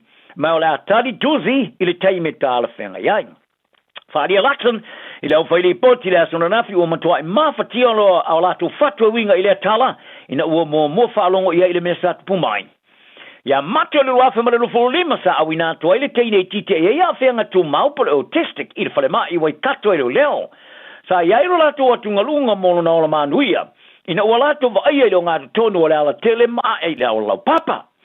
Sa mana toa i leo le teine luos futu sanga i ia whenga ono na mafau fau. E pe ona ia de whatonunga e wha amaro sia una whai ona tong tinga. A ina o taunu atu le whale mai sa ia ima se ona tuina i se vaila au a ele o ia lea. Ma ua mana na oi nele a ingo le teine titi i se whatu e senga mane pāri mia le malo ma minister to lima. O ngafa ma mata whai oio soi fua malo loina. E sidia maleunos furu ia rafi fia i pauta papai sa tafi fea mata fia iuta i le vaenga e fiti pe ona lipo tia i le motu. Whalia leo leo fiti, lusu fitu ia fifi sa maua i le aio lau krup. Ma o lo sia kia ne ele whare su e sova. E tos fulu lima si a fifi sa maua o peo pe au tafale motu o Moonier Island. O pauta sa mua atu maua. O se pepa ilo o wha mawina le leisa i ele pauta pae sa maua ringa te whalo kadavu. Ma whai ai sua suanga ma wha amauni ai, o le pauta whasain o le kokengi e por cocaine. Ai o le Taeao le asto nai. O se isi a fifi sa maua pa ulia ngā te whale lata le no fuanga o a mea. Whalia leo e fiti o tau ma whainga uma wa ngā i leo ina uma leo ne a fifi ma le whaia i o siake le matanga luenga o su suenga whasain tisi. O re a fifi ua maua i le mai ai leo na whalia le sui kom sina o leo i Samoa i le amatanga le masina nei. E luas fulu i nos whainga mora sa i leo whala au whasaina sa whatino i leo i Samoa i le lima masina mua o le tausanga. O le masina toluai sa wha i loa i leo i Australia. I le numero whala au whasaina sa mawaina matau fia le Pasifika i le tausanga nei. Le esi lia ma le whaatoluina e tele tua i le a whainga sa maua i le loa whema le rufuru lima. I se whaamatalanga le tamaitai komisina Grizzly Barrett sa i whaari ai. E se furu fitu toni o whala au whasaina e mafuri kokengi. Sa mawaina i leo whaaro tui whare ma leo whaavao malo le Pasifika telu mai Januari. I le amatanga le masinda nei, sa mawai e le official le tuti e New Zealand e le tusa mara se lau ki do kalamara kokengi e tusa ma le 12.5 miliona tala e mau mai ai pe a whaata wina. I talonga le winga le Harrigan sa mata inalan te aro le tusanga nei fehi fine anga nofo. Waafia i tamafou e to whai le ta aro ni taronga whaavao malo. Waafia i lugua au mua le o Black Set whaia onga Dave Rainey. Fine anga nofo sa sauni tu odi sila de mai aro ta amara sanga o suprakapio le tusanga nei. E te alo le kalapo le Newcastle e ngilani. E peona awina atua e taro tala rana filesa i eli te tununga sa tom whaia la kapi ni sile ta fia. O no le mata ina tena lo ta alo le ta amara sanga o suprakapio. O le masino Januari sa i seini e se whea ngainga mo le lua tau sanga ma Newcastle, ma le wha moe amata ta alo i a te sema. O tamata alo i ai se tūlanga e whainga tā tele o na maua se awa noe whiwhilia e All Blacks, ai wāngia nei sa whai se whai unga whapitoa reni, mo le tau le rea, e luas futou tau sanga, sa mua ta alo i le aula kapite to fitu whaavao māloa le All Black Sevens and Sila, e au fia ilana All Blacks. I li poti sa ta wai, le whaio ni tana noa ngā reni ma fine anga nofo, ina ia toi furi lana whai unga ilana whea ngainga ma Newcastle, e ulava sa whaaria le laka pia ni sila, e reo awa i nei tala noa ngā. Fine anga nofo, wa au fia i tamafo to whai le awa reni, e au fia i Malaysia winga le Harrogans Josh Mubi, le po le Harrogans a Xavier Numia, ma le Lucifer Weta le Blues Anton Sekna. O Sekna sa whanau si amani ma malanga mo iai au televo, molo na whanau nonga fia te aloai mo le o Blacks ma o ngai ni sila ma te alo laka piai, le o tau ia nei, ma ave ai ma sil wai, tangata si amani, wa fia le o Blacks. Ao temi nei, e o noma le whate e au seisi o ari savea o tō fia nei ave ma kapiteni fō mo le o Blacks, o na Scott Barrett o lo whamanuaria. Mo ta alonga whai taulia tali malo ai ni sila e amate le ta alonga ma wharani ka leiskete, e la so whau lai. O se vea, o whaatulanga ino se tamata alulusi fō weti pito silia tule ona le rolangi le kapi. E le ima mauntu nei sa manu malo e champino le tamarasanga kalapo Japani i le kalapo a kopi stil, le sa ta alo ai le foi sa ave reni, ma whaia onga. Sa ave le wha malo reni le tamafou wa fia le All Blacks, fa pema le kapiteni fō i a savea. Sa whali a savea, o le amata whaio stasi o wha alo longa, pito maua e le kapi. Ai o niso i ngoa i longa wa misia ma le tosu whaaro All Blacks e au fia ma Timothy tawa na wai, o le Highlanders, ma Lucifer Wete tōtolu i a Dublazis Rifi, o le Harrogans, Christian Leo Willie, o le Crusaders, ma Sami Penny Finau, o le All Blacks. O le aula All Blacks wa whirwhiria wingi ma Fulpeti, Leroy Carter, Caleb Clark, Fehi Finanga Nofo, Will Jordan, ma Josh Mubi. O ngā rotondo le leine tu, Jody Barrett, Anton Leonard Brown, Billy Proctor, ma Queen Tupaya. Numerous Fulu, Bowden Barrett, Ruben Love, Damon McKenzie. Afa, Kylie Preston, Cortez Ratima, Cam Roycard. Luz Faweti, Luke Jacobson, Peter Larkai, Simon Parker, Adi Sevilla, Anton Sekna, Mawala Sititi. Loka Sam Derry, Josh Lord, Sao Patrick Tuipulotu, Matupo Vai. Paul George Power, Ethan DeGroot, Tara Lomax, Fletcher Newell, Xavier Numia, Mapasilio Tossi, Hooker, Asafo Omua, Samsoni Taeao, Cody Taylor. O safanela o sokali ale o white New Zealand lato fai ina bombone tamasanga li polorangi, e bea na mafatia le tūlafo ai le lato skoa tasi sa sili ai, ile afa momoa. Ai le itoe maoti mai le ta alo ai kupito ma fai ina le tolu ile tasi kanata. E ulava ile fai ina le white ai lo tu mau lava ile tau tulinga mo au sia le fa solonga le pa umanofo le ta amrsanga ina ia fa mau ina se tala tu le soka ni sila. O le isa la tu talonga le ta alo in Belgium ile talonga fa ai o pulu le stonai. Mai mana mi ai le mano malo ina ia mau ai la tu wava no amor fa solonga tos malua o le ta amrsanga tala na ne yaso anga le leisi mo ia maria lo waso. Radio Samoa. Taslima Ivatolu.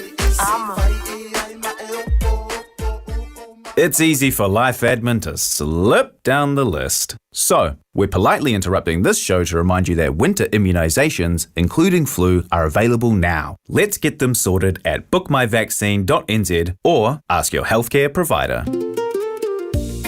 E whaingo whielo o langa, pe ale leilo wha aperitania.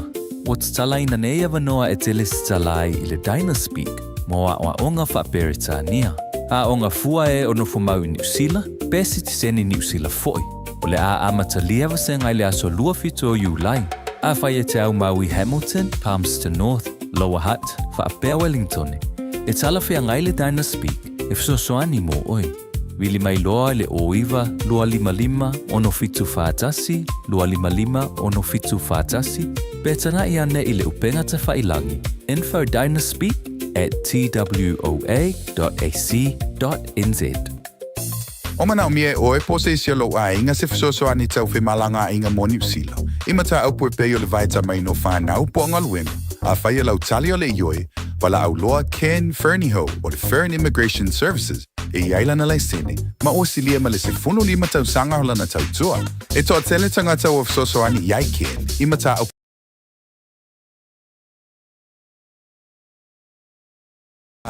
tanga iane nei le Facebook, ma le upenga te whailangi I Molimau. Mo nisi whamtalanga, wala au mai le Fern Immigration Services. O luatasi, tasi lima tasi, o lima. O ti ngana uniform. Whawawe nei loi le Papa Toe Toe Dental. Ma whao ngālau Community Services Card. E se iai lau nifo I le nao le whase fulu tā la. E whaia foi nifo auroi whaai ila ai lau Smile. Susu mai pe wala au mai I le Papa Toe Toe Dental I le lua fitu valu whawalu tolu o le tua tusi tolu fitu lima Great South Road Papa Toe Toe. Papa Toe Toe Dental. Smile every day. Aloha. We're the Katinas, and you're listening to Radio Samoa on 1593 AM.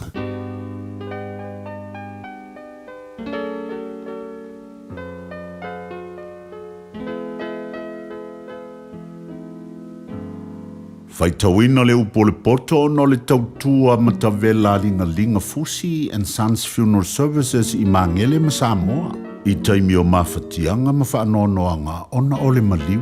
Mana tualingalinga Fusi and Sons malana au nanga o le a whaamama avenga atu mo oe ma le a inga. Wala au I le telefoni lua fitu lima tolu o fitu.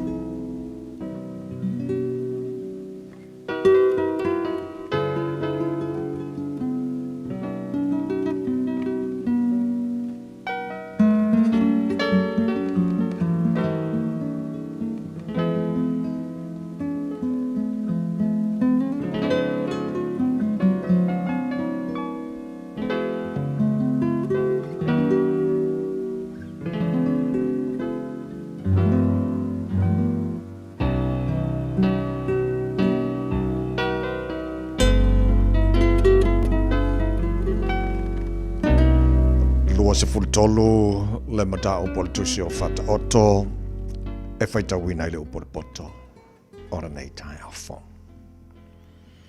A fai lua tena nofo masiali I tau mawhase awa. Se ia e matua mafo fau I mea wa yoluma. Ma e tu atu se polo ilo ua pe a fai e tangata ai tele. A wate nau iana mea somalie. Awa o mea ai pe pelo la vaia. Awa te ngalue whaapuapuanga ia mau olo hai. Tu iolo lava tauwhi. E te tuli matai atu ea ile mea wale ai. Awa e whaia lava e ia ona apa au. E pei ole ai e to ona lele atu o iele langi. Awa te ai ile mea ai ale mataongi. Awa fo e te nau iana mea sumalie. A wai pe ona manatu o ye lona loto o fa apea lava o ia. E whai mai o ia ia te oe ai ia mainu. Ai le ia te oe lona loto. E te toi pua i mai le whasi mea ua o maona ai. Ma e wha mau au upu mali. A wale tau ta latu te linga o le vale. A wā ino o ia i le poto au upu. A wani si i le tua oi o le vapu. Au foine e o ia whanua o e matu oti. A wā e mā losi lava lo lātou whaola. O ia lava na te whaia la lātou whinaunga moe. Wai mai ru loto i mea e awa oina. Mau te linga i upu e poto ai. A wane i tā fia le awa inga i le tama. A wā a whai e te sasa ia te ie se la au. E oti o ia, e le oti o ia. E te sasa ia te ie se la au. Ona e la vea ina lea. O lona nganga ai se oli. Lo watali ie. A whai e poto lo loto. Ona fia i lea o lo nei lava loto. E oli fo i lo manatu. Pe atau talau lau ngutu i mea utonu. A wale losi lau loto i e angsala. Aia e matau i leli i le aso atoa. Awa a whai o iei le unga. Ona le uvale lea o lo wha moe moe. Ia e whalongo mai lo watali i. Ma ia e poto. Ma e tai tonu lau loto i le ala. Awa ne whai o e masola hatou o e inu tele waina. Ma e wa ai te tele manu. Awa o le inu tele ma ai tele. E whaamativa ina o ia. Ma le fia moe pea e ofu o ia i ofu masai. Ia e whaalongo lau tama o le na whanaua oe. Awa fo i te ino i lau tina pe halo matua o ia. Ia e whaatau mai le mea moni. Awa lava le whaatau atu. Ato fo i marapoto. Male awa o ina. Male ata mai. E matua ori lava le tama o le wame o tonu. O le na whanaua le atari poto. E fia o ia ia te ia. E fia lo tama ma lo tina. E ori lava le na whanau mai oe. Lo watali ie. A mai alo loto ia te au. Ma ia fia o mata i o wala. A wa alfa fine taritane. O le lua maulalo lea. O le fafine ese. O le vai eri pui titi lea. O ia fo i na te saunia mai le ia tusa. Ma le ua whamea. Na te whaato te leina fo i tangata. A mi o le tonu. Eia te ai ea le awe. Eia te ai ea mala. Eia te ai misa. Eia te ai le atu atu vale. E o ai ea manu nu ofua. Eia te ai ea mata mumu. O e o whatu ai ile waina. O e o atu e sa ili ile waina filongia. Aua te wa ai le waina pe a mumu mai. Pe a popula mai i le ipu. E alu sa o ifo ia. E muni ane. E fe ui e peise ngata. E pei o le ngata uongolo na tui. E vai o mata e whawhine ese. E tau tala fo ilo loto i mea whapio pio. E tu salava oe ma le o te oto i te tonu o le sami. E tu sa fo i ma le o te oto i le tumutumu o le whana. E te whapea na lātu whasia au. A au te le iti ngai. Na lātu tu ia au. A au te le langona. Pe a wala. O na ou. Toi sa i lea. Ua awina atu le upu o le poto i le nei aso o no le langolango mai a linga Fusi and Sons Funeral Services. Ua mawhai o na tu whātasia o au nanga tāla whea ngai i ni tautau ngō fia tele. E fsosoni atu ai, a o whea ngai oe ma le popole ma le wheme mea.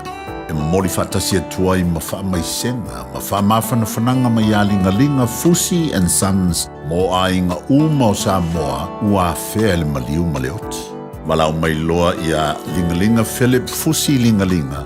To ia whaapo lingalinga, to ngia si ulavea, pe susu mai i le luas fulwalu Canning Crescent i Mangena.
polo ua fa'alave lave mai havatuia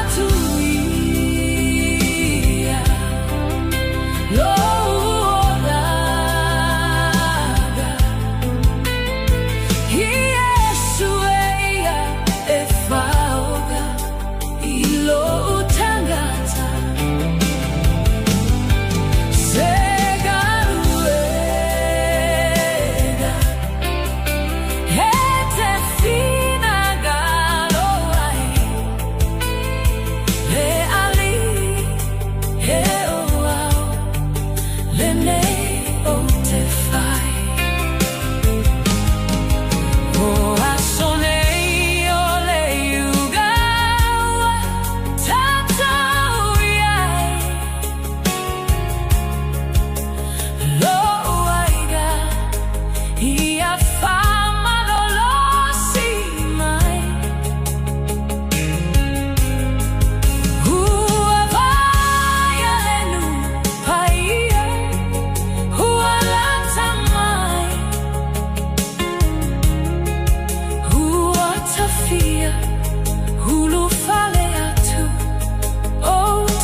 Samoa, le Radio Samoa.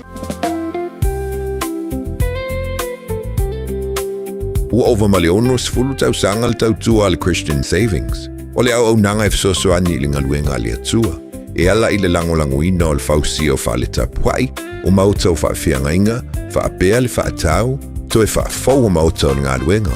Faafesoataʻi mai le imeli info@christiansavings.co.nz po le telefoni o iva 5valulua o tolfitu, o iva 5valulua o tolfitu. Tātou galulua e faatasi e faalautele le malo o le atua, e hiai ai inga faapitoa. Oso. Son, fe o kausinga iau makari i la manga iau lau ka vali fou. La boiwe amu uso. Bai, o le Enterprise Motor Group man ka. Wa uso ia i Taeao angi. Lei yang whakamoe lau whainga duenga. Ai o akure a fia fi wa show lau ka mai lunga lau ala. Ma o koinga ka vale. Piki apu SUV, van, so koinga ka vale ha. O feet faltava. O le lima fiku Great South Road man kau.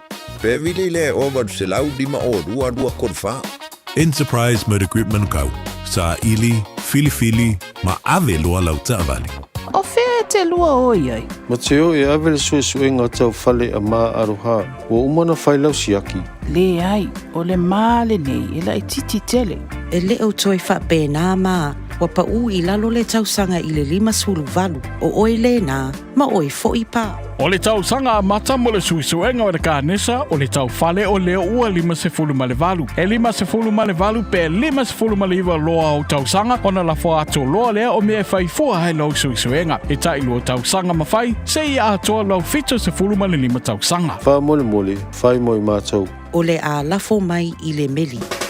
O e sauni malanga i Samoa. Maratua lola moana Rental solo o maua iso se tu ai ngā taavale e talawhea ngai mau mana onga. E mawhaiona piki la taavale maile malewa lele whale o lopo o whangalii. Whaapelo tātou o fisa au tui ala fua. Pe mumuli atu fo i le whalitali malo o loo e whaamautu ai. Ai ngā whaabitoa. Olo ia tātou insurance cover e te fili mai ai. E nani tupu se whaalewelave ai olo o iai le whaamama avenga. Maratua olo iai le tātou account i New Zealand. Pe lafosa fo i le moana Rentals e whaonga i le Pacific Easy. E whaonga i lau credit card e whaatino ai le tongi na o lo sa. Mori si whaamtalanga wala au le Pacific Easy i le ovalu se lau. O tasi ono po onu mera masani au kilani. O le lua fitu ono fitu iwa fitu wha. Po o le lua fitu ono fitu iwa valu wha. Talo sanga e transfer o i le moana. Pe asi siane le tātou Facebook o le Moana Rentals. Po le upenga te wha ilangi o le moanarentals.com. Moana Rentals o laupa anga e taitolo ina oi. Au e malanga asiasi i Samoa. Tatomoro de Samoa e le nei taimi o le Taeao o le asolua le nei piona masani ai o taimi e so tai le tāra pokalame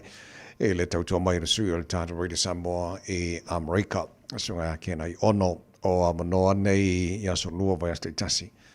O lo mwhaione e si le fia maulo ai ia le tele me o lo tupu tono o le mano tele o Amerika. Nei vai taimi o le taua ma Iran. Ia lenga te leo tele o isi vaenga o lo o tautua ai tupu mtamahali i o alo matama whanau Samoa. Le ngatu o nanga le malo e whapena fo i tūlanga talonga. Masi si ele fu amalau no ai Samoa i tono le malo tēnā Amerika, so mo le tāna fso ta inga, mana sunga kena i ono nei Taeao. Ia, malo si fu munia uso, nei Taeao fo. Malo si fu munia i le sunga tabai, meni amba te fu i ngā luanga tāua mo le nu. Wa tāra whai tōna mai le nu, o le wha mai i nei fu i tūlanga i nei yaso. Al mo pen avel vi inga i tātou di inga tātou whaola, tātou di me kore ni tūlama ni mea so whātou po i nao whāpenga lu senga so tengai ngā taulangi, taulangi ki esa le tunu po e tāne sia. E te wai tapo e ngā maru ta mamtina mātua wa se ai mo a inga ma Samoa, le kumanai. Tātou nea tātou le teo tu sa watu mai li mea tu Amerika o hapoi tau si le fi mea lo tupea a fiei tanga Samoa i mea tunu umai Panspeaker. Mai se foi Samoa lo tau om tau bile iei ngō pele o le tunu, vatalo whātu tawai, malo se fo. Malo whaftaile sunga ken, malo whaftaile, tau mai le tātou ngaruenga le nei fo i aso lua.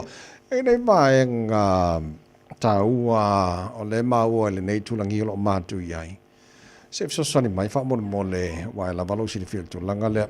Vai taimi o President nei a Barack Obama. O le tasi o vaenga na ia nau ina ia wha taunu ina. Se i tau tilo tilo matai peamba wa aia mei o nuclear weapons tonu o Iran. O le sendo tangata popoto, specialist fo ia. E baba ai matilo fa ia na vaenga ia. Mafsosani leo Amerika i me mawhai ona tau fo ia le tulanga tule ma Iran ia fo i vaenga. Na pea no baba tuli poti la o mata watu. Na tura i maro President Donald Trump, tau fili po kalamena, ia ai a makalanga, lau kako wa tawala wene, ia il onwhano fo ia Iran. Ia, e lavaro si fili tūlanga lea, malesi tūlanga le 2 weeks ago, na sunga ken mono si fia. Na release mai le rich list New Zealand, billionaire ma millionaire. So lau tawa vai atua sinia mare loa se lau tolu suriva biliona le tamau ainga o New Zealand e ne kai whakuseri le tamau ainga o Amerika la tau. Ia te loa na fo ua i lau sunga i le lisi fo na tau mau mea ma bilionea Amerika. Matulanga whale tono Hawaii. Ia walanga tas fo ile vanga e sene te le fo le talanoi ne tono Samoa. Mo tulanga whanua fo i wha le malo po wha lenga nu. Ia whamon mo le pia whainga so mai uso i nei vaenga i. Pai kina lo loto mai e a fo i. O ngai e lava lo si le fia fo nei me wale kon penta ia ta pisidi le Taeao ai si tam fai. Taizo. Fo e mane ia ole fo i le lisi fo i te mai ni sale te mane fo i le na te patasi fo i ole maronia tunu ui na mita uplai tia na te ale ia fo i le Iran tio leo lo iei nei fo i a Trump sunga fo i oro o President nei ya ma le foi sa presidente mo ia so wotea le sunga ia Barack Obama ya mai ya fo ie o le melo ie nei o le fo io no mai lo ia Trump no fo lo mtalepe ia senga pai el presidente Obama ona ele ki il presidente ele fia ia Obama no tunanga mondial na Australia me pai le na ko presidente ta o le tunu ya tanu mau telepe uma na o ia wona isi me tu mai ta o le ngo Obama e o la le melia e sai ia le tio po le tunga na faia Barack Obama le lua fe sulima ta o le Iran nuclear deal na fa ingoina le Joint Comprehensive Plan of Action JCPOA mai o ia la malinga uma la na fangolango vo ile siaki e po societe fo ile te wala la ato le lo ia sai isi vo alla rangi se pesla wal sunwa tunu o le tono le po society ala tula na te ba ia metau ia nuclear ne mai samo kayo no tono siaki ya mene le temile na fa ye Obama ya le la telepe Trump ya no polo ma fa maltau yo le la le melo ye nei o le tu ya United de la po le o melo ye nei o va etanga pe o man o Iran melo tu pune ele ngata le la tongi America o por el presidente tongi de tosa la opinión ta la ya Iran le fu apulia Iran le street le Hormuz o le mesali faya o so ia na sa umava ile ya se va o melo ye ni o le pe la tongi le fi o ile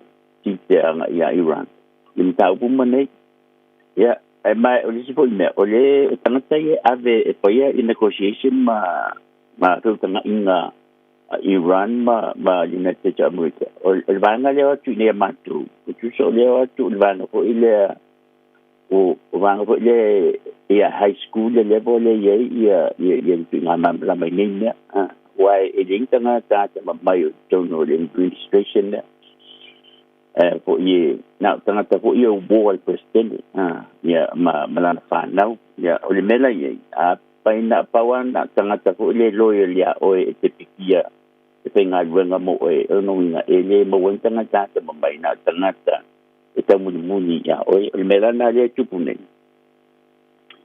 ya o le o man maro Iran o le do pola tu nga tu na le a le lo sa ni ko o le po yo memorandum of understanding ya ai o pongo fo le o la fai ya tu tanga inga matano nga ale banga le tu ne United America ya ai also el presidente lunga la ia utana tu pai langi tu social o fa fe pe le tu no le la tu America pom ya elingi tu tanga inga vo ile untana te yemi pai ai le po e fa fe tanga ta ai la fa ni ya to tanga inga wana ko me ina le fi tanga ta tu tanga imantanga ta susu ya mo solo ya tala al melana le utupu ile tu nanga le uyen nei ya mai tela e na bela vel ta upu ya al melana pi o la te lenga na o tu nanga le mo ye mato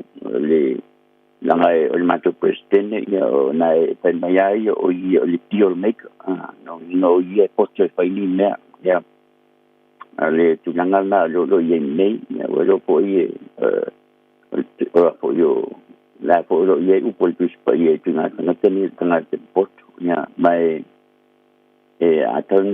aton we ta talo ye menuia então foi a wa pe o sile me ta we lo ma fo a manuia então foi al presidente mo manuia che magati ai po ai al presidente el presidente nei po Obama po ila ma el meta uava in man malo ia ma wose ai monatu ya o le sida banga po sa no ai tu lang ai ia po tangata mau me o le tu nei wa le sida ta no nga malo siti di tono le tu nei o le disparity ma le gap no wingo le va o tangata millionaire ma billionaire ma tangata le tawaloa ma le lavanta mo ai the the gap between the haves and has not ma le gap between o tangata mo me tangata ma tiba ya o le melna o le wa tigina lunga ile la rolangi ya to mai se di net to America le ko sa le lisi o tangata pito I ma me ne yo American sa lo ko la anga te ina to le top 30% those food with tangata o no le lisi o fansela ai numero tasia Elon Musk la le Philadelphia ana company Tesla le mai te ko SpaceX o pena for AI you say about so billion year tamo ai li masul fauna ta sang ya no for taxes lona lua ya Larry Ellison o ia ana company ko te company Oracle le o dunga pena pa langi le po fa nga ta to malaba sa lo yo si le ni si o company ni fa nga ta fa nga mai te mai na wenga pa pena po pena pa langi company lo sarà $1 billion na tala ino ko Hawaii resulta sin tersang Mark Zuckerberg le baia mai ia le ana mai Alan fa pe o ia baia onai juste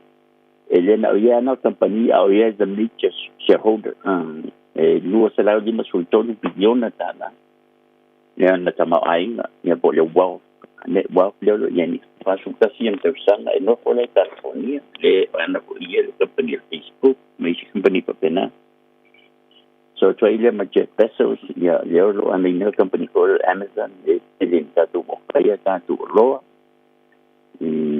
ya po ye una resulta sin tersang no for Florida so Australia Larry Gates so la pitch Weaver o Jeff Bezos le was la resulta billion tala Larry Page en una limbalea se la que subiva billion de tala limba suluon te sanga no fue California te ir company Google le o lo tatu su ai ma so se le upu tatu tu o kana failan search brain se la uno suluon billion de tala limba suluon te sanga no fue California o ye poi pan on le Google ya o Steve Ballmer se la ultima sul $1 billion tala o na sul libon te sanga le no por Washington e poi tamaina na lu fata si ma Bill Gates e Microsoft so Australia Jensen Huang se la ultima sul $1 billion o na sul luon te sanga no por California poi company poi ma poi in Asia ya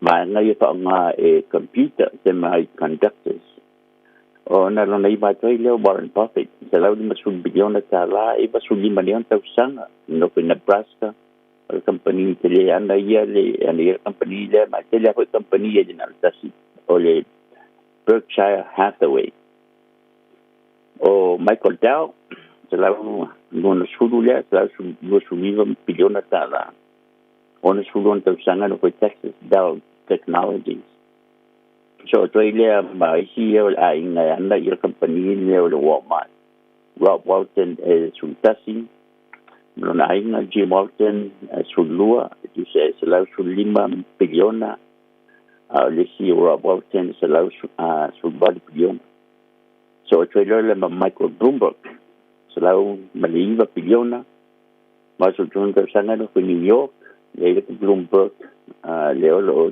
tanga yeto telefonisi ilong le TV so Australia ma Bill Gates numero sulfa la $1 billion tala no fue Washington le subivo en Tostana le fue na teina company de Microsoft le o lo pa nga pa online le tele o computer so Australia ma Alice Walton that's if you find out al teina bumali le Walton lo ana ina company lo Walmart tu sa tu fata sel ai na le masalo ai na le pitu mo me le chunu nei ai le bye o no le o mar bye ma wi to ina ila na pana to lima ia le tupe wi to no company de tele me le Walmart so to le ma Julia Cock ma le family le ma ai na New York e va su $1 billion tala so le no so just cost ma lona ainga $52 billion ta line for like cancer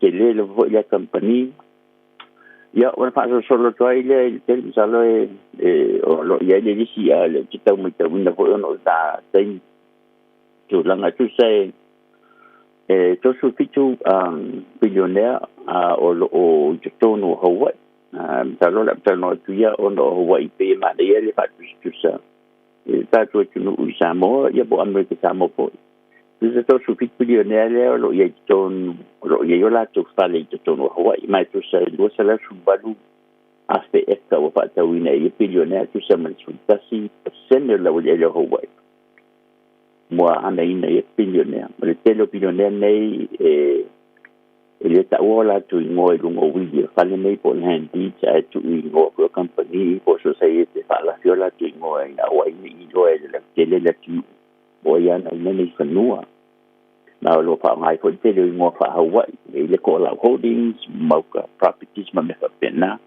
sai pe foi on le na tu pusa mo sifa Samoa international finance le lo fa la fi po le tele o tutte tanata mai fapo e lo ta we la tu mo le opinion na la Ellison la ya na company le ta wal Oracle le ne fa ta wina le vas fu ba du percent le mo tu la nai le ta sanga lu sa la su lu il ta wa to sa la miliona ta la fa ta che tu ai mal fa jen ma lo ta wal four season la company step le si go percent ya na step tu sama coba saya usah tengah channel no fui lenai maksud ko per le pulo Facebook le si le pilio ne ya pata wina le fichu salau eka fichu salau eka mo to kawai salau miliona talan pata wai inta sanga dua ke sufa inta sanga dua ke sufa inta pata wai le si on salau eka ile 5 miliona tala ile lua pe lo su lima ta sanga len tenne ata wai le maksud ko pe le ba salau won su lua eka ile on su 5 miliona tala dia male lua pe to salau eka o le moto ko wai fa ta mo pule e maksud ko pe le ana Facebook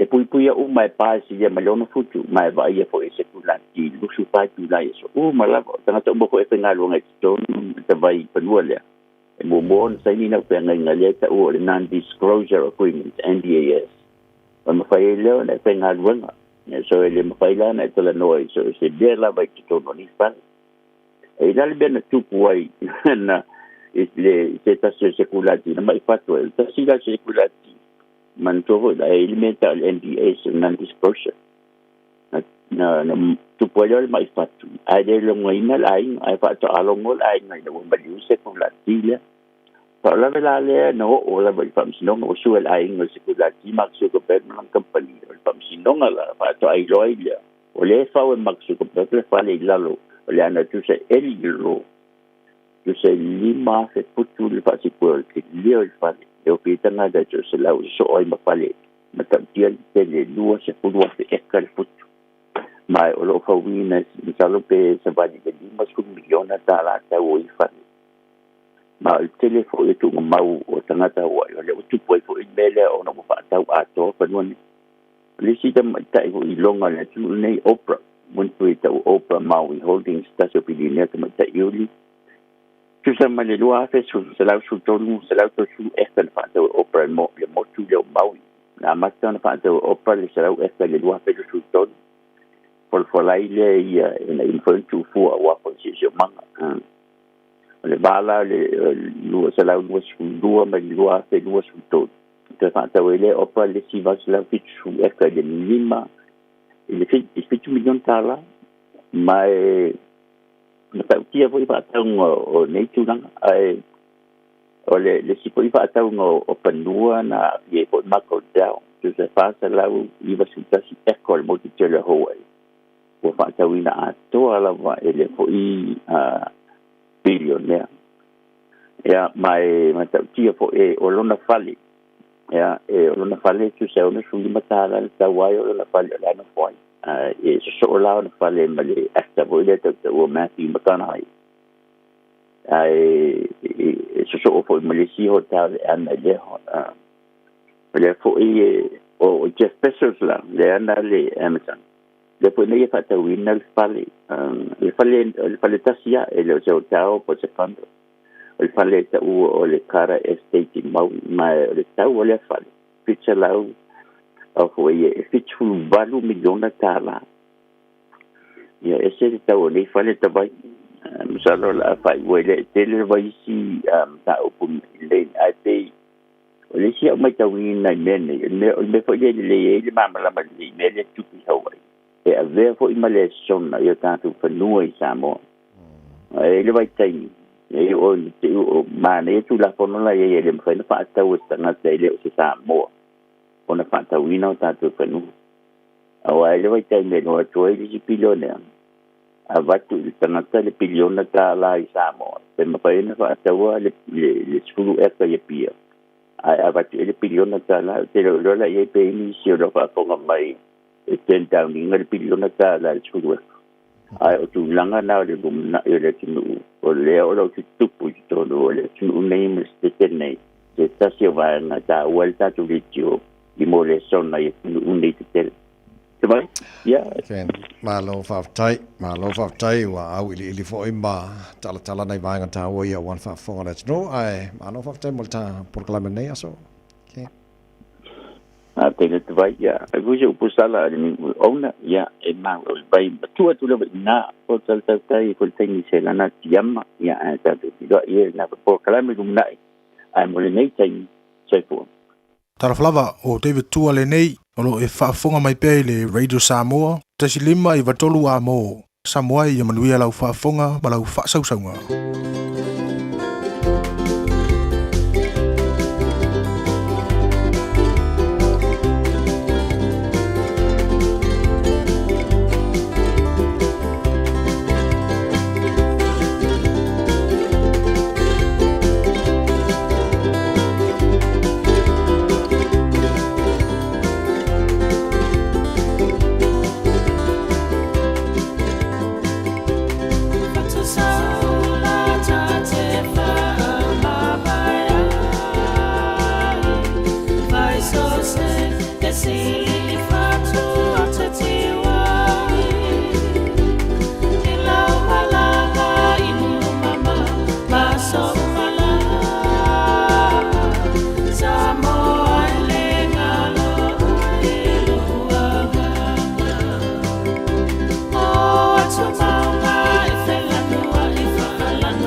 whawhiwhanga mai le Pacifica Band, le sunga ken, ai ono, ia, ma Yvonne, ma le tātou, au whai pese siu whafonga ma leo wha mai atoi ma le tātou, pokalame ma so ta ingai Hawaii. Po Amerika foi, nei foi aso lua, tau jobo arwede Samoa. Ma lo nei whaasiri silanga nei, an tia ona tātou, wha foi lea wha ma tawhili tātou, pokalame ma rola Taeao. Ia, mo le nei foi Taeao. Fau nisio whaasiri silanga, whai o sa ili, se Samoa o e mala wainga o le Enterprise Motor Group e Manukau. O lau whale tāwale wha moina, te leo tāwale mātango fie mwhanai whiriwhiri mai ai, te lele fsoswani lau whaingaruenga mo oi. Mo se tāwale talwhengari lei mo oi mala wainga, ele leilu suane le lātu tuatu si, lima se lau balu se lima ono fitu. Lima ono fitu, Great South Road in Manukau. Ia pia sasi foi lātu penga te whailangi enterprisecars.co.nz. Ia pe vala au latu telefoni le te tongi o Barcelau lima o lua tōru wha o Barcelau lima o lua tōru wha. Enterprise Motor Group i Manukau, sa ili, fili, ma ave loa lau taa vale. Tasina kampaniola o langolango malosi le porkalame malu le Taeao rida Samoa. Fatase ma le tautua le Christian Savings. Au nanga fsoswani i le ngaruenga le tua e ala i le langolango ina o le fausia o whare tāpuai, maota o whawhengainga, whapea foi, ia le whaatauto e whafou maota o ngaruenga. Ele lei ona whafsota i ane le emaili info@christiansavings.co.nz. Pore telefoni o iwa, 522 o tolu fitu, o iwa, 522 o tolu fitu, tātu ngā lue whatasi. Whalau tele le mano le tua. Ia inga whapitoa. So, whaftai whanalonga le Christian Savings, ma le Enterprise Motor Group i Manukau. Olam whaina wina toile pokalame maru le Taeao rida Samoa. O e se le fiol pule ngā nu wha pitonu au ki lani lātou te fsoswani. E wha tula ili te leo fuwhanga ili to pitonu. Le whatasinga lea e te fia lava iai. Le malata alo. Nai le mama oi, o le paka lea, to te mafutai ma ainga wa wō, ai le ngalo ai le tau wharatusi, le whai porkalame pei o le Regal and Rhyme, ia pore no whanga whai tele lea, whai aiwasenga sumba lea e te fia iai.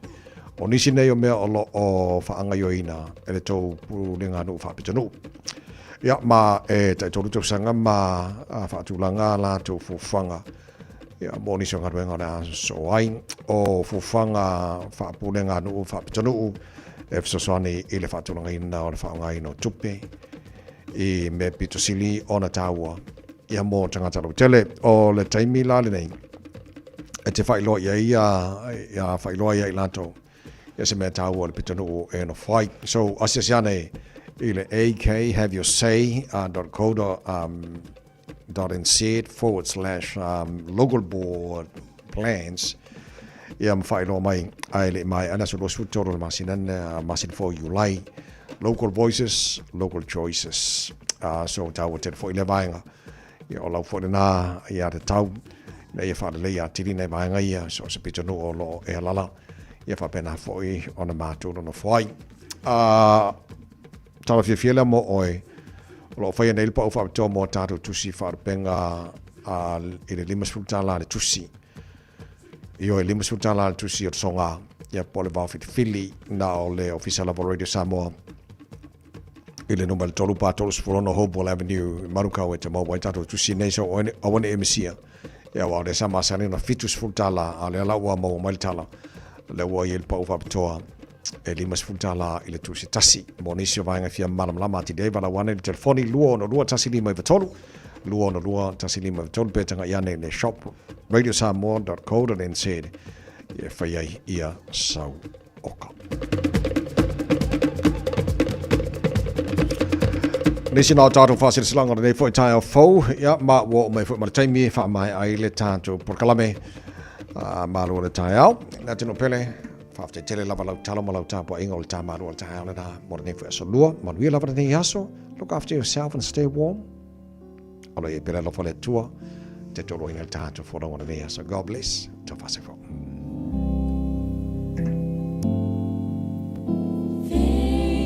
In God can move the mighty mountains.